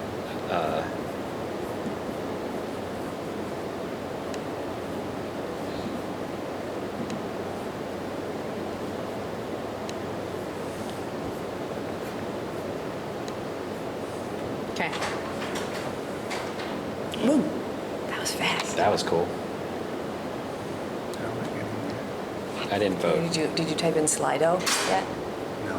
Okay, so go open a new tab. slido.com. There we go. And then, Justin, what's that code again? 133. Oh, there it is. 9989. 1339989. And then hit enter.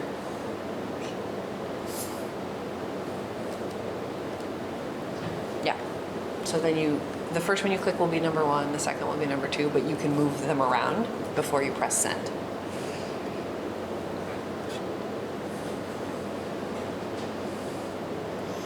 So the upper right, it says 4 of the 8 people have hit send. Yeah, that's what I it guess, looks like. right? Hit send, sorry. Submit.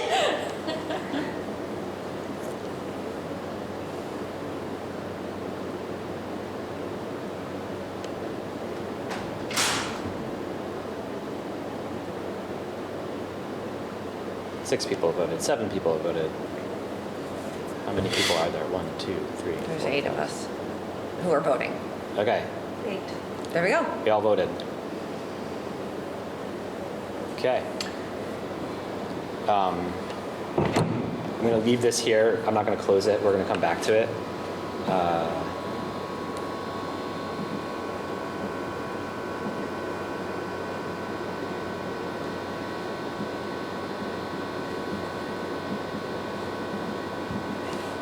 Come on, buddy.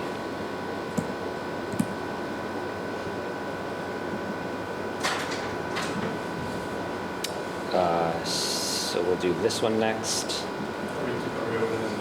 You're going to do a new window, yeah. Oh, okay.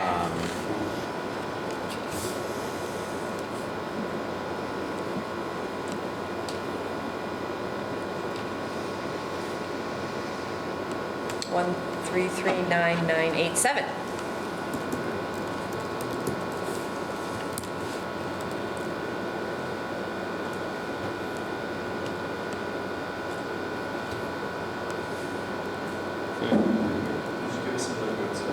It's right there. Right there, 1339987. I'm missing a 9 in there. So just as a note, Scott, the number 3 there, I added including yeah. admin as our Fantastic. fix.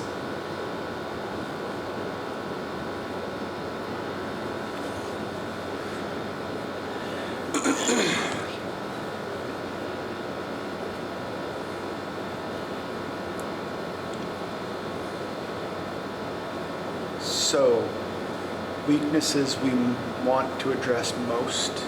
Would be number 1, then number 2.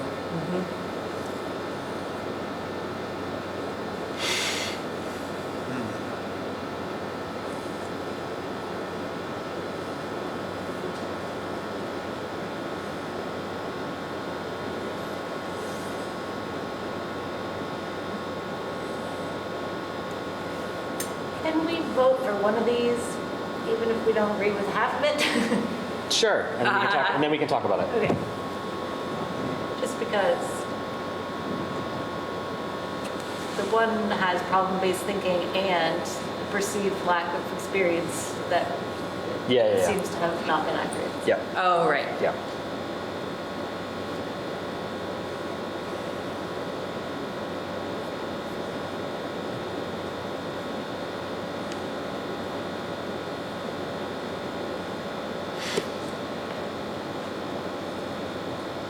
We got 3 more people.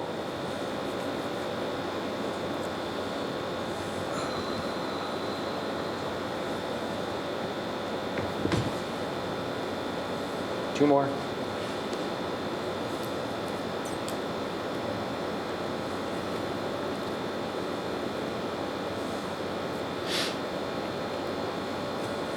One more.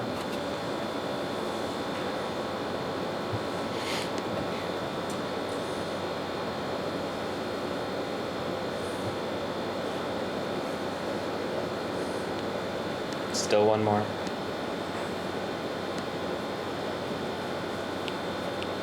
Okay. That's where we landed with weaknesses. We'll come back to it.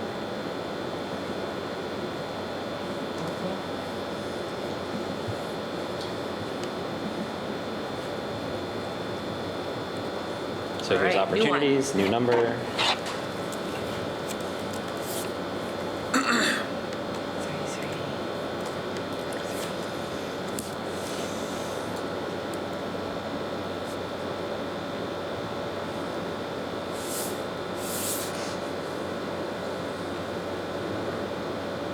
Right there.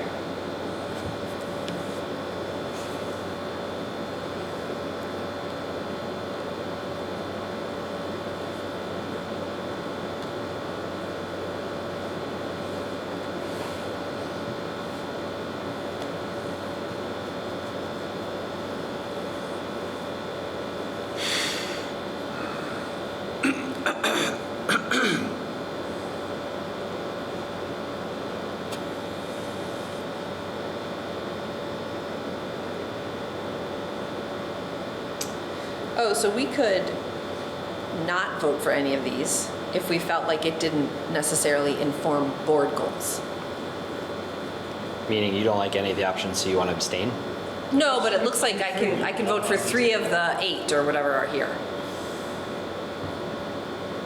You have to rank all. I think I can press send even without voting for all. And then leave some for the second. Oh, yeah. Yeah. I've only been picking my first. Like if there's something on here that I really believe is just administrative and a board doesn't need to Sure. deal with Yeah, it, that would be a way of doing that. Yeah. Oh, I thought we had to vote. We had to rank all of them. You don't have to You don't rank have every to. single one. I thought that too. But that's a vote, right? In a way.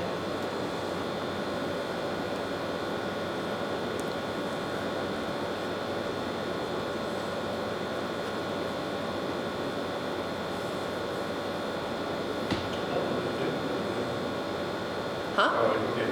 Sorry, I was trying to say that.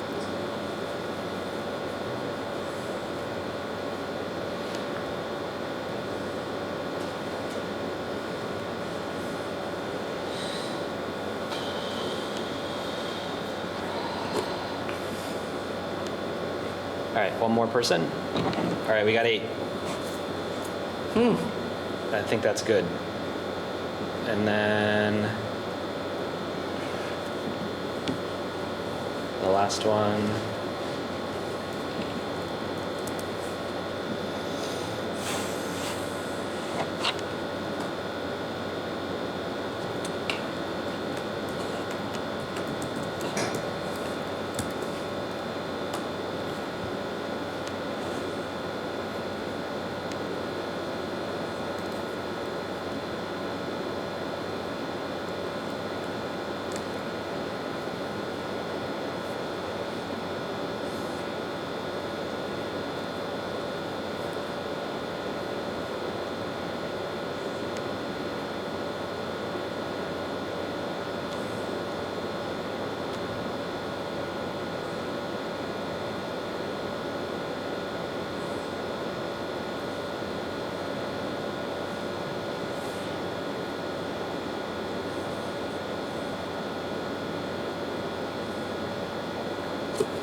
I created this document. Why can't I edit it?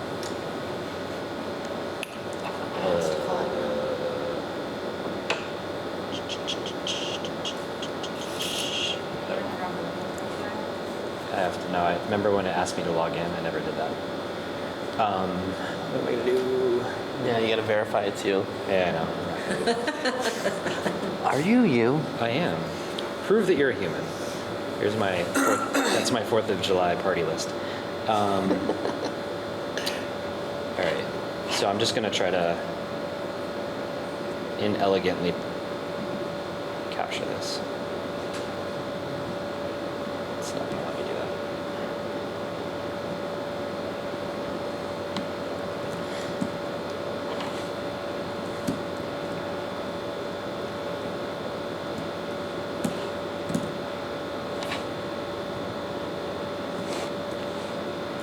So what I think I'm going to try to do here is just pull the top 2 from each of the ones. We can go back and look at it.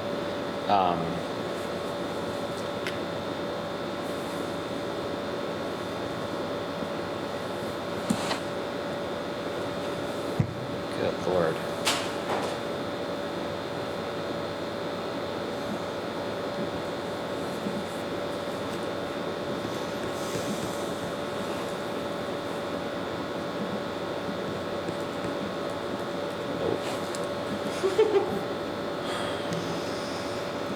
Trackpad. I know.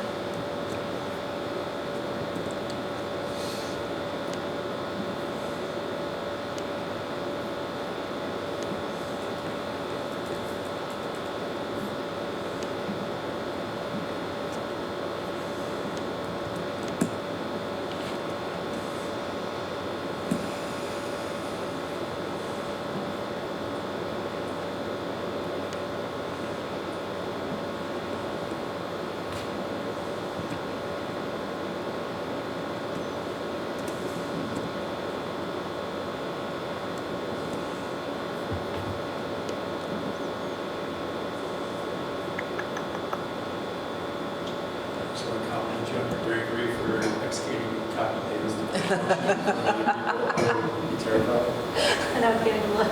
I literally look like I can't type when people are watching. Right? It's like parallel parking. All of a sudden, I can't do it to watch. I mean, I don't think this is the greatest.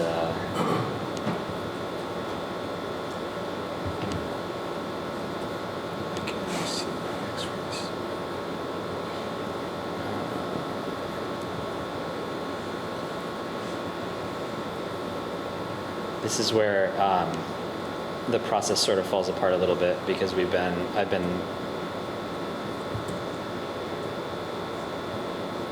Okay.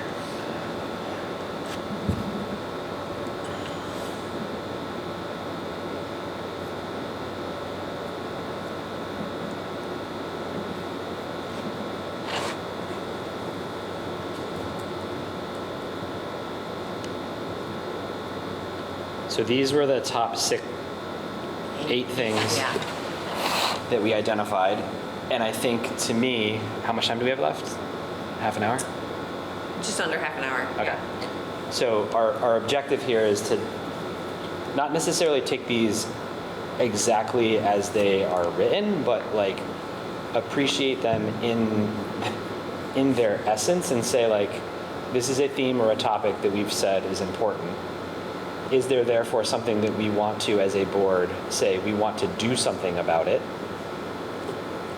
and then translate that into a goal? I think that there's so that to me is the thing that we need to do now.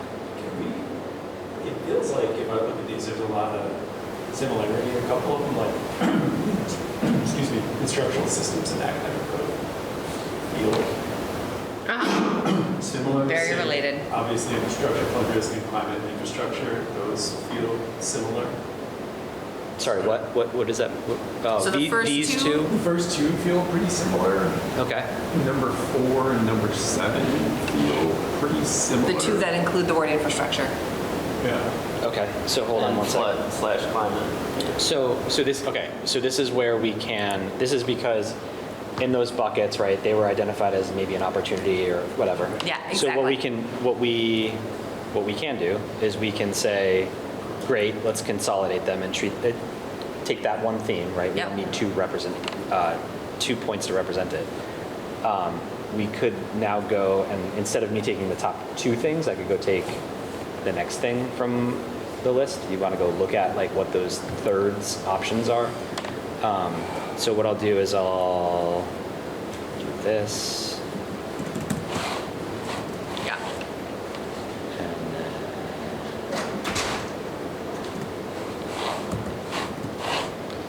right. So the question would be, we go back and we look at the third thing. I would actually skip the third thing from strengths. Because I think if what we're looking at is goals, we want to be more setting goals that address gaps. And we already have 2 things that are from strengths. Yep, I agree. And so we need to have 3 to 5 named board goals. And then you were also saying some of these could be kind of like direction setting for committees. Yep. So we're looking at both of those things. Yeah. In my mental model, the board has goals. And to me, those goals are probably actioned by a committee. Maybe every single one, but maybe I think 4 out of the 5, and then the 5th one is really just at the board. Yeah, unless there's like a... Well, it depends. I think school boards typically would have like a growth goal for reading. Yes. And a growth goal for math. Right. That does not necessarily name a committee. Correct. That Exactly. does that, right? Right. Or one about student and teacher absenteeism / belonging. Right. We're not doing anything with that, but Right. maybe he's going to do something and then talk to us. Right. Which would live in like the top 5, but like you said, it would Right. really be delegated to a committee. Yeah. Right. Yeah. Yep. So before I make it more complicated, then let's sit with these and see if is this enough. I think the other thing I want to name is every study, all the research, our coaching we had from Bonnie? Elaine. So close. She could be a Bonnie. Elaine, says that like 80% of our school board meetings should be focused on student outcomes. So if we are tracking goals and we're getting data related to our goals and we are measuring growth related to our goals, will that get us to 80% of our time being focused on student outcomes? Our goals need to be that if we're getting updates and monitoring reports and tracking progress, and there are things, initiatives, policies, things that we are doing, will we get to that? I think you need to be realistic within the context in which the board finds themselves this year, probably next year, where there's going to need to be a lot of conversation publicly around the merger, because everything I've seen so far, emails, everything that's from the survey makes the merger sound easy and an opportunity, and it's probably the most complex, complicated challenge this board will have to take on.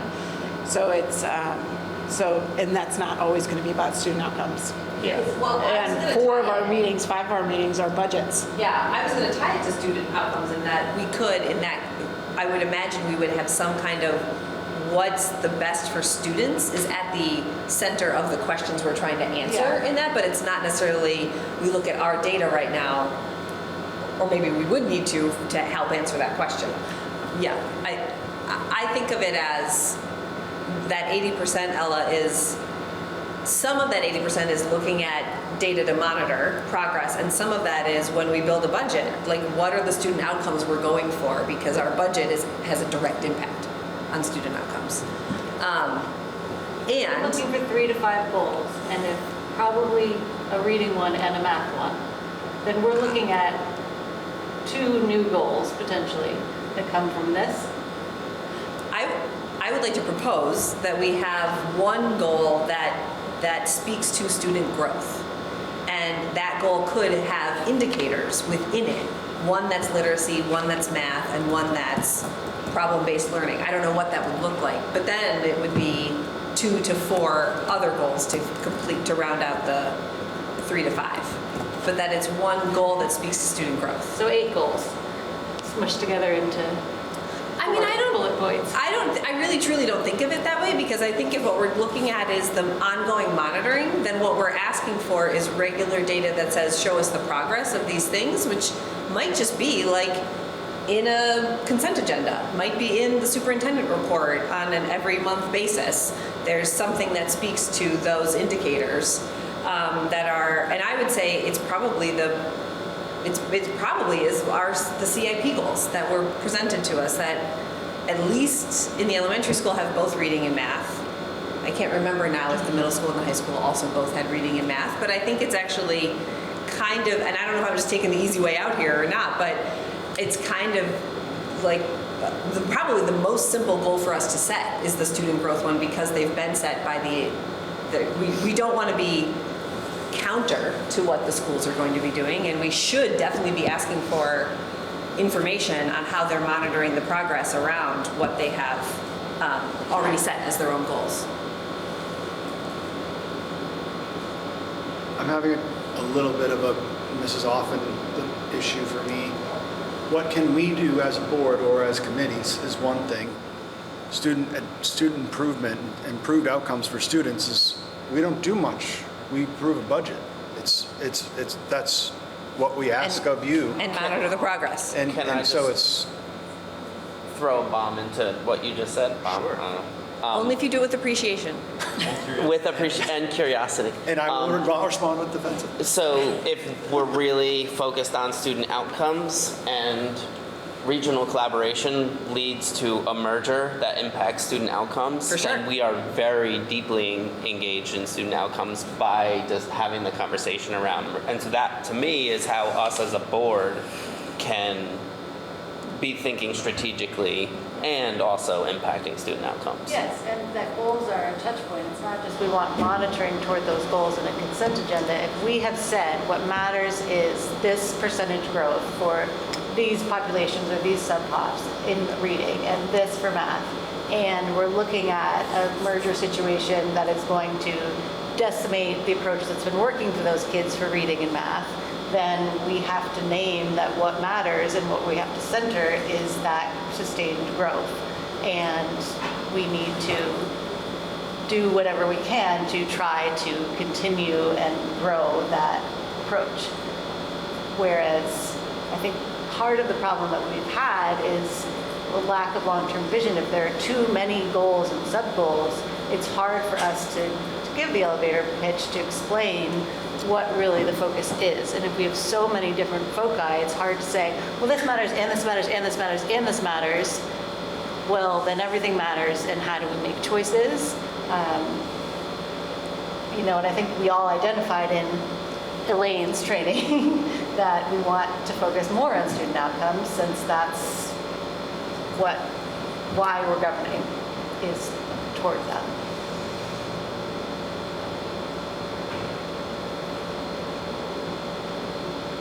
So I think part of meeting the district story and the long-term vision and the why can be by having very clear goals.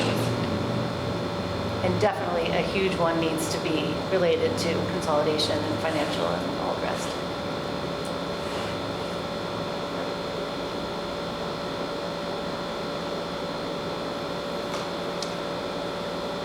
So I look at this, I think, yes. To me, what we, for the last hour and a half, we just looked at a lot of stuff and talked about a lot of things. And we all agreed that academic growth counts, how we talk about our district counts. We got to figure out how to move the high school. Regional collaboration counts, and our financial disposition counts. And so those are the 5 things that we've identified as important and candidates for us to take action on for the next year or 2. I see 4 and 5 as the same. Yes.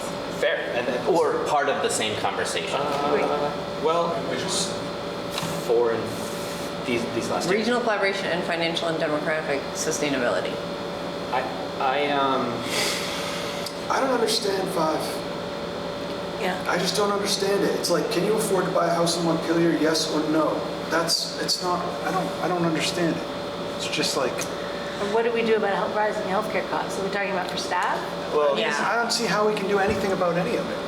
And number 5. I mean, I Through think the rest regional of it. collaborations. I didn't see any evidence that's going to show that that's going to be cheaper for our taxpayers, so hold that thought. It's a part of the same conversation as all. I'm suggesting. So I think what this is where the rubber meets the road. This is the stuff that we care about. This is the stuff that we think is important. Now, coming up with the action plan is the hard stuff. Like, yes, we are concerned about climate change and floods. Is that in this board's or the district's or the state's span of control? I don't know.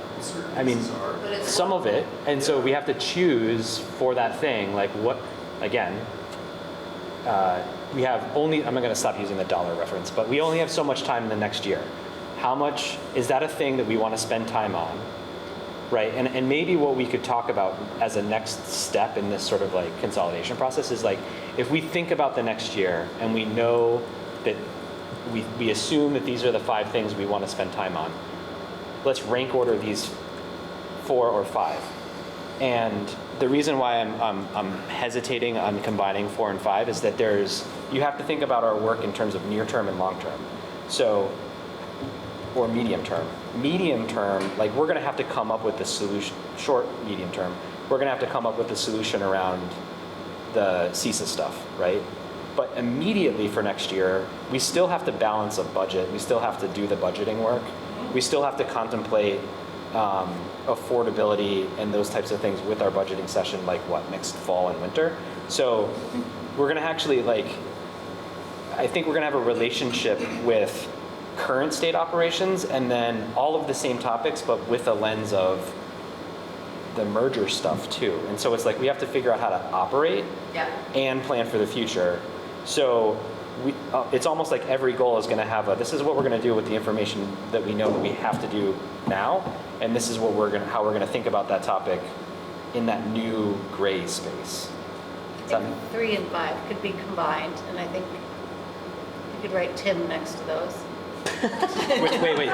This one? Tim and Jake, right? Yeah, 3 and 5. No, to me, that's, that's all of that same committee, right? That is looking at our finances, our properties, our flood plans, all those things, certainly in a big picture way, and also in a how the window project going this summer, right? That's all doing those 2 tracks that you're talking about, running things and also making a plan for running things well in the ever-changing world of Vermont education. So what if you just sparked an idea. What if we started to think about this through the lens of who's going to go figure this stuff out and assign it to committees? We could, just as long as it still remains to be 5 goals max. If we as a board agree that it's some a of it thing. won't be committees, right? Like Yes. academic goals. Right. But to have an academic goal, a regional collaboration goal, an ops goal, and then some sort of communication and equity engagement goal. So just, this is how my brain's working.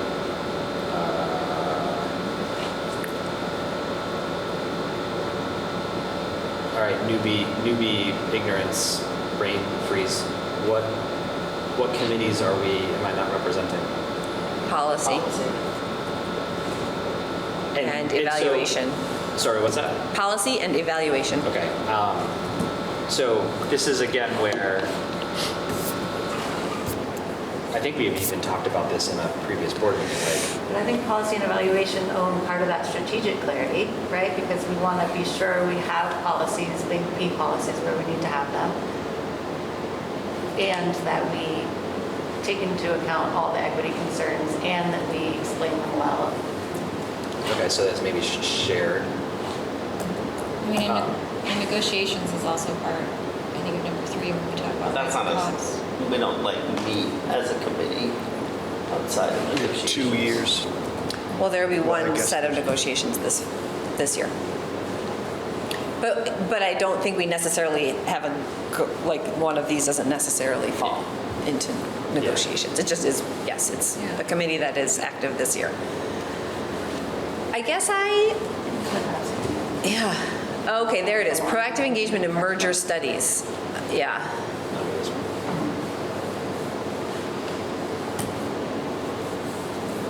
That's a big one. Like, what does that look like as a full board thing? I think that's It's not really like a goal either. It's something you have to do. Right? And it's not an or on the C side. It's an and. That's also something. Right. But the latter part is the part that I'm focusing on, right? Well, This yes. part, like ultimately lower per pupil costs are going to be, like if we're getting less money from a foundation fund formula. And the thing that's missing from just that part right there is that one sentence is student performance or outcomes or whatever. Like, one thing that I think has come up in conversation is the opportunity of the merger to not only ensure that our student outcomes remain the same, strengthen, don't weaken, but also that can we share the MRPS I don't know, model or approach or whatever beyond our current borders if as merging happens. Is that going to be a possibility? Is that part? I think that needs to, we can't only be focused on cost when it comes to merger, because then we're going to miss the significant part. And that's been my frustration with the state level conversation for so long, is it was only focused on efficiencies. It was not talking at all about improving student outcomes, which is a big problem across the state. We have a different story to tell. Could our student outcomes be more students' outcomes? Yeah. I would love to know, Libby, how you would phrase that one, because you are in the center of the tornado of all of that. Can I just pause this for 1 second though, just for how much time do we have? 7 minutes. Perfect. So we'll come back to you, Libby. So I want to make sure, because the success here was, do we leave here with stuff we want to focus on and some clarity on who's going to own it next? I feel like just that currently, just to do a quick check, is there anybody that feels like something's missing? In terms of like category? Just or stuff that someone feels passionate about that's not represented on the screen. Well, the gap between the people that are connected to the school systems and the people that are not is something that I think about a lot, because, and I don't know where it fits in here, I'm just voicing it because it's I think it fits within the vision and strategic clarity and strategic communication. Okay. Stakeholders, right? Yeah, I Thinking agree with expansively you, about Mia. stakeholders. I would just ask that at the bottom of that statement, instead of better educate stakeholders, right? I think we want to be, it's a two-way street, right? So whatever you want to describe, be in better communication with, better engaged, yeah. Okay. Thank you. So that's the work that the equity engagement team is going to do as a next step. Like we would do that wordsmithing and such. Because I think we want to, we know thematically where we have to put our brain spaces, and now we have to go figure out how to simplify these goals, make them smart, and come up with a plan of attack, right? Just from a process perspective. Yes, each one of these needs to define what success looks like. Yeah. Because right now it's a theme or a category. Yeah, and so I just wanted to make sure that, like, if we left right now, do we feel like this was a successful process? And then is there different work that we need to do other than the board is going to wrestle with one of these first two bullets, operations is going to take the financial work and the infrastructure topics and go wrestle with them, and equity and engagement is going to take this bullet and go wrestle with it. I'm concerned that number 2 feels very small, and it's the majority of what we've identified as opportunities, strengths, weaknesses, and threats, and so... I think we have a lot of wrestling to do with it, yeah. If that could be fleshed out a tiny bit more, then I would feel like, okay, I know what that is in regards to. I think you have to think about what the board's actual work will be there. Yeah, the right. board's actual work will be to analyze whether or not it's a good idea for the taxpayers and students of this district. Like, that's the broad statement. Yeah. That's what you need to do. And then the secondary statement of that is communicate a complicated narrative to a community so they understand the complications and the complexity of it. To Justin's point, I think because it's under the broader board, that to me signals that that's something that we are going to be doing with Libby's input and the rest of the district for a lot of the next year. Yeah. Because they're going to need to vote, they Yeah. being the community, on your decision, one way or the other. Then they have to have the information they need to make an educated decision on that. Which could be added to that last one. Engage, in advance of a Yes. pending vote, Yes, it's, right? Not just, it's nice to be engaged, but you're gonna have to actually vote and make a decision. yes. Personally, I see that last one around merger to be like, we could be doing that work all year long, even as we are analyzing. We could be, yeah. That's like, it feels like all these other things, we have like a track 1 of status quo that we have to do all this work in, with a mind that there's like this alternative universe track 2 that, we have to keep in mind. So, Libby, I abruptly interrupted you just to do a process check. So do you want to pick up? That's what I want to say. I think that this board has to really pressure themselves to get away from broad statements like increasing student opportunities and finances and stuff, and truly get the actual numbers and evidence as to what that looks like. Because for every opportunity, we can offer German. I can offer a thing where opportunities will be taken away, larger sports teams, right? So there's pieces to both sides of that, and so we have to really take the time to analyze that evidence. Right now, the story in the community is too simple. Just merge with U32 and MHS. Well, that is not what we're talking about. And that will save us money. And that will save us money, yeah. That is not what we are talking about at all. So we have to, and if you do merge, it doesn't mean schools close right away.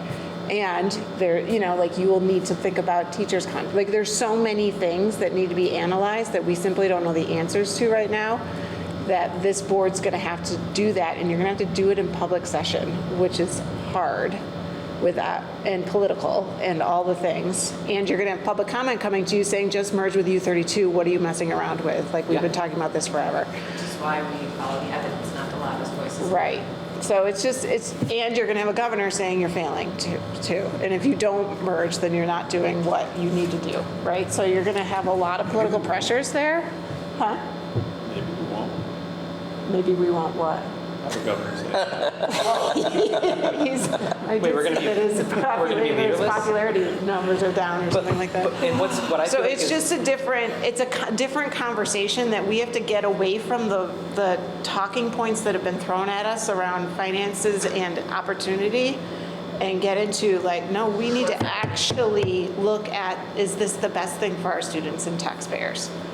And that those are so many questions that the legislature hasn't even begun to tackle because they understand that they have no ability to do so, and they don't even know what questions to ask. Yep.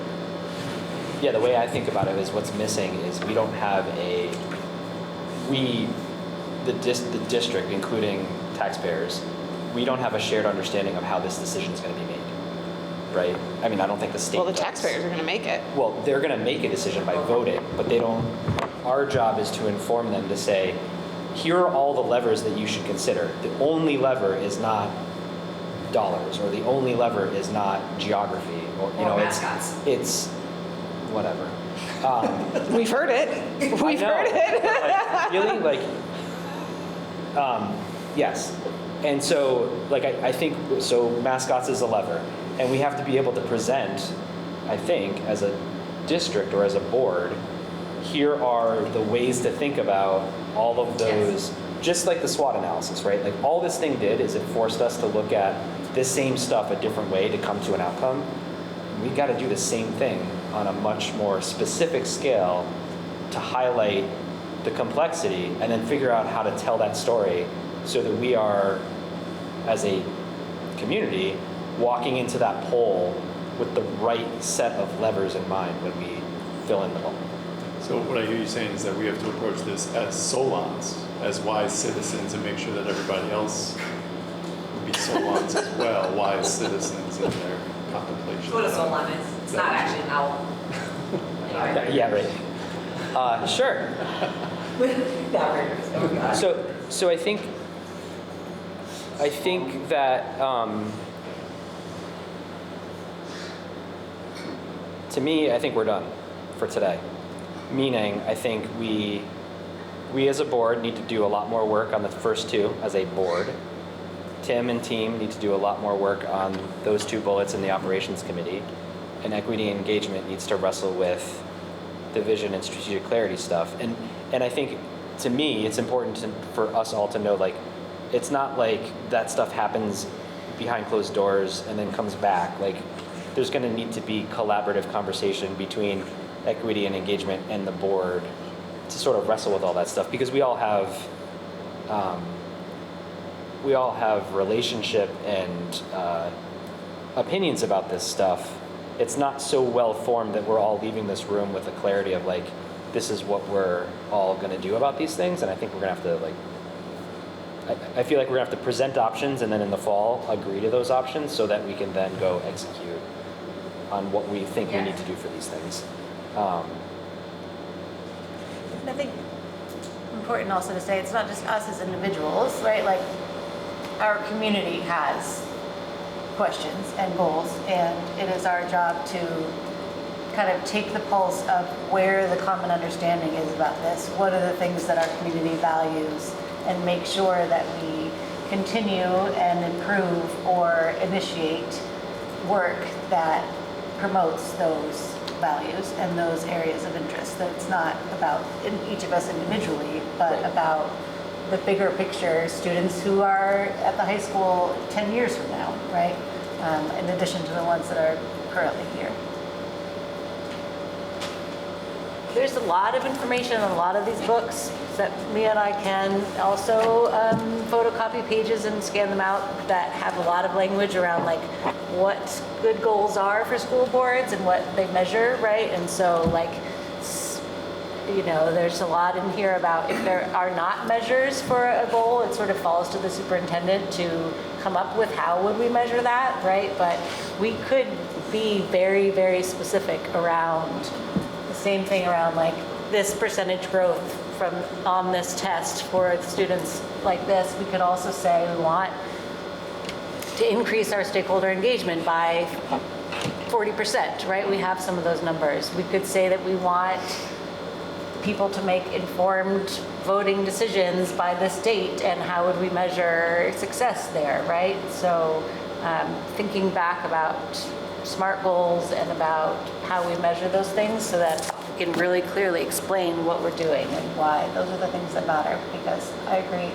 with Libby that there's a lot of, like, very broad language. So to name next steps, the operations committee is going to bring back to the board like a specific goal that goes within each of those 2 areas. So one goal. 2.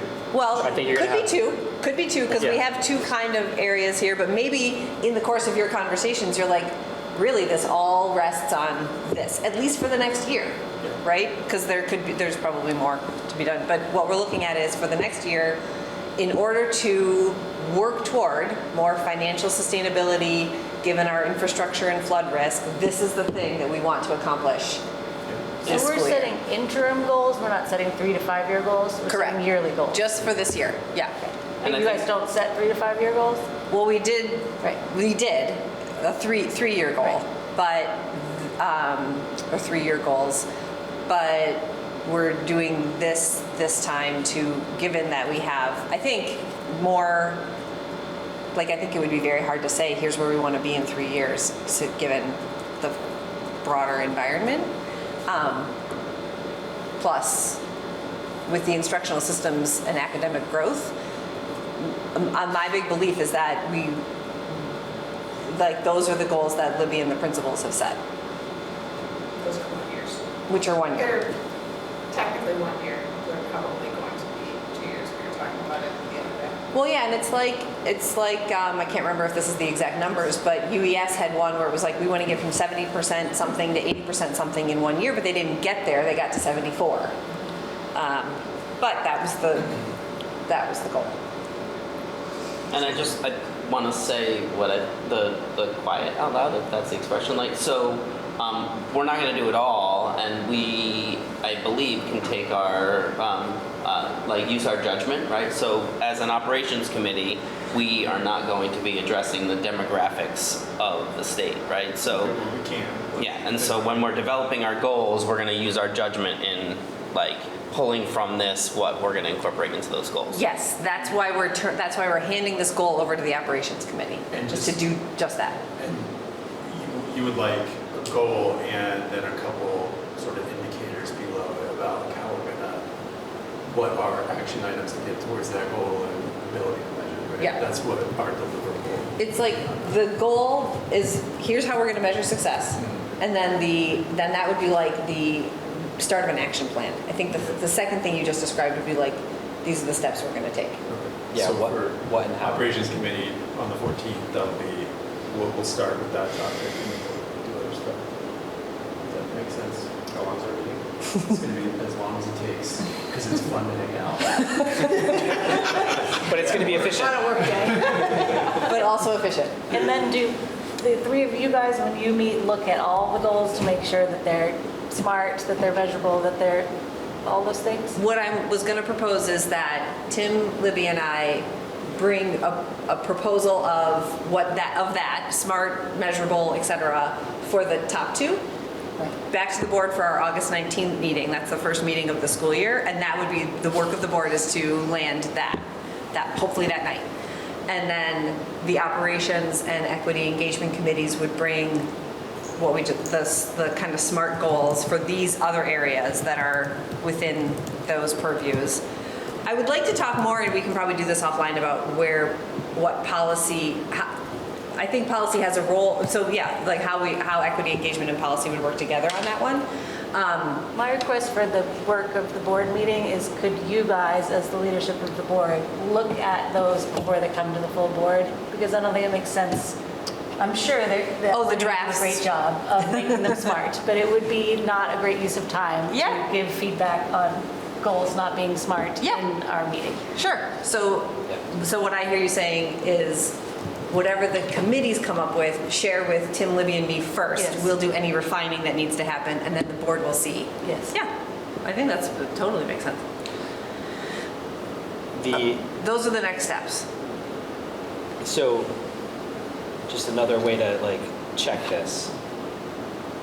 And I'll bring back my dollar. So, equity engagement team, we've been allocated $1 to spend our effort on for next year. We're going to spend 100 cents on that one bullet. Operations is going to decide to spend some portion, of that dollar, of their allocated dollar, just again, from a timing perspective.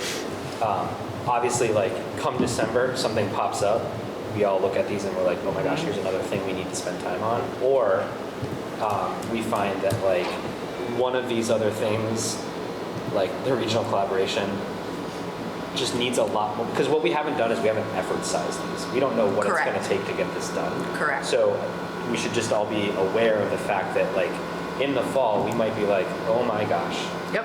And we might want to just reassess or double check and confirm that for that goal, that it is actually actionable and realizable. That's what it has to be smart, meaning like it's achievable. Mm-hmm. So just know that, like, there's the opportunity for us to sort of refocus amongst these 5 things, right? But I also think that gets to the point of, we're making interim goals.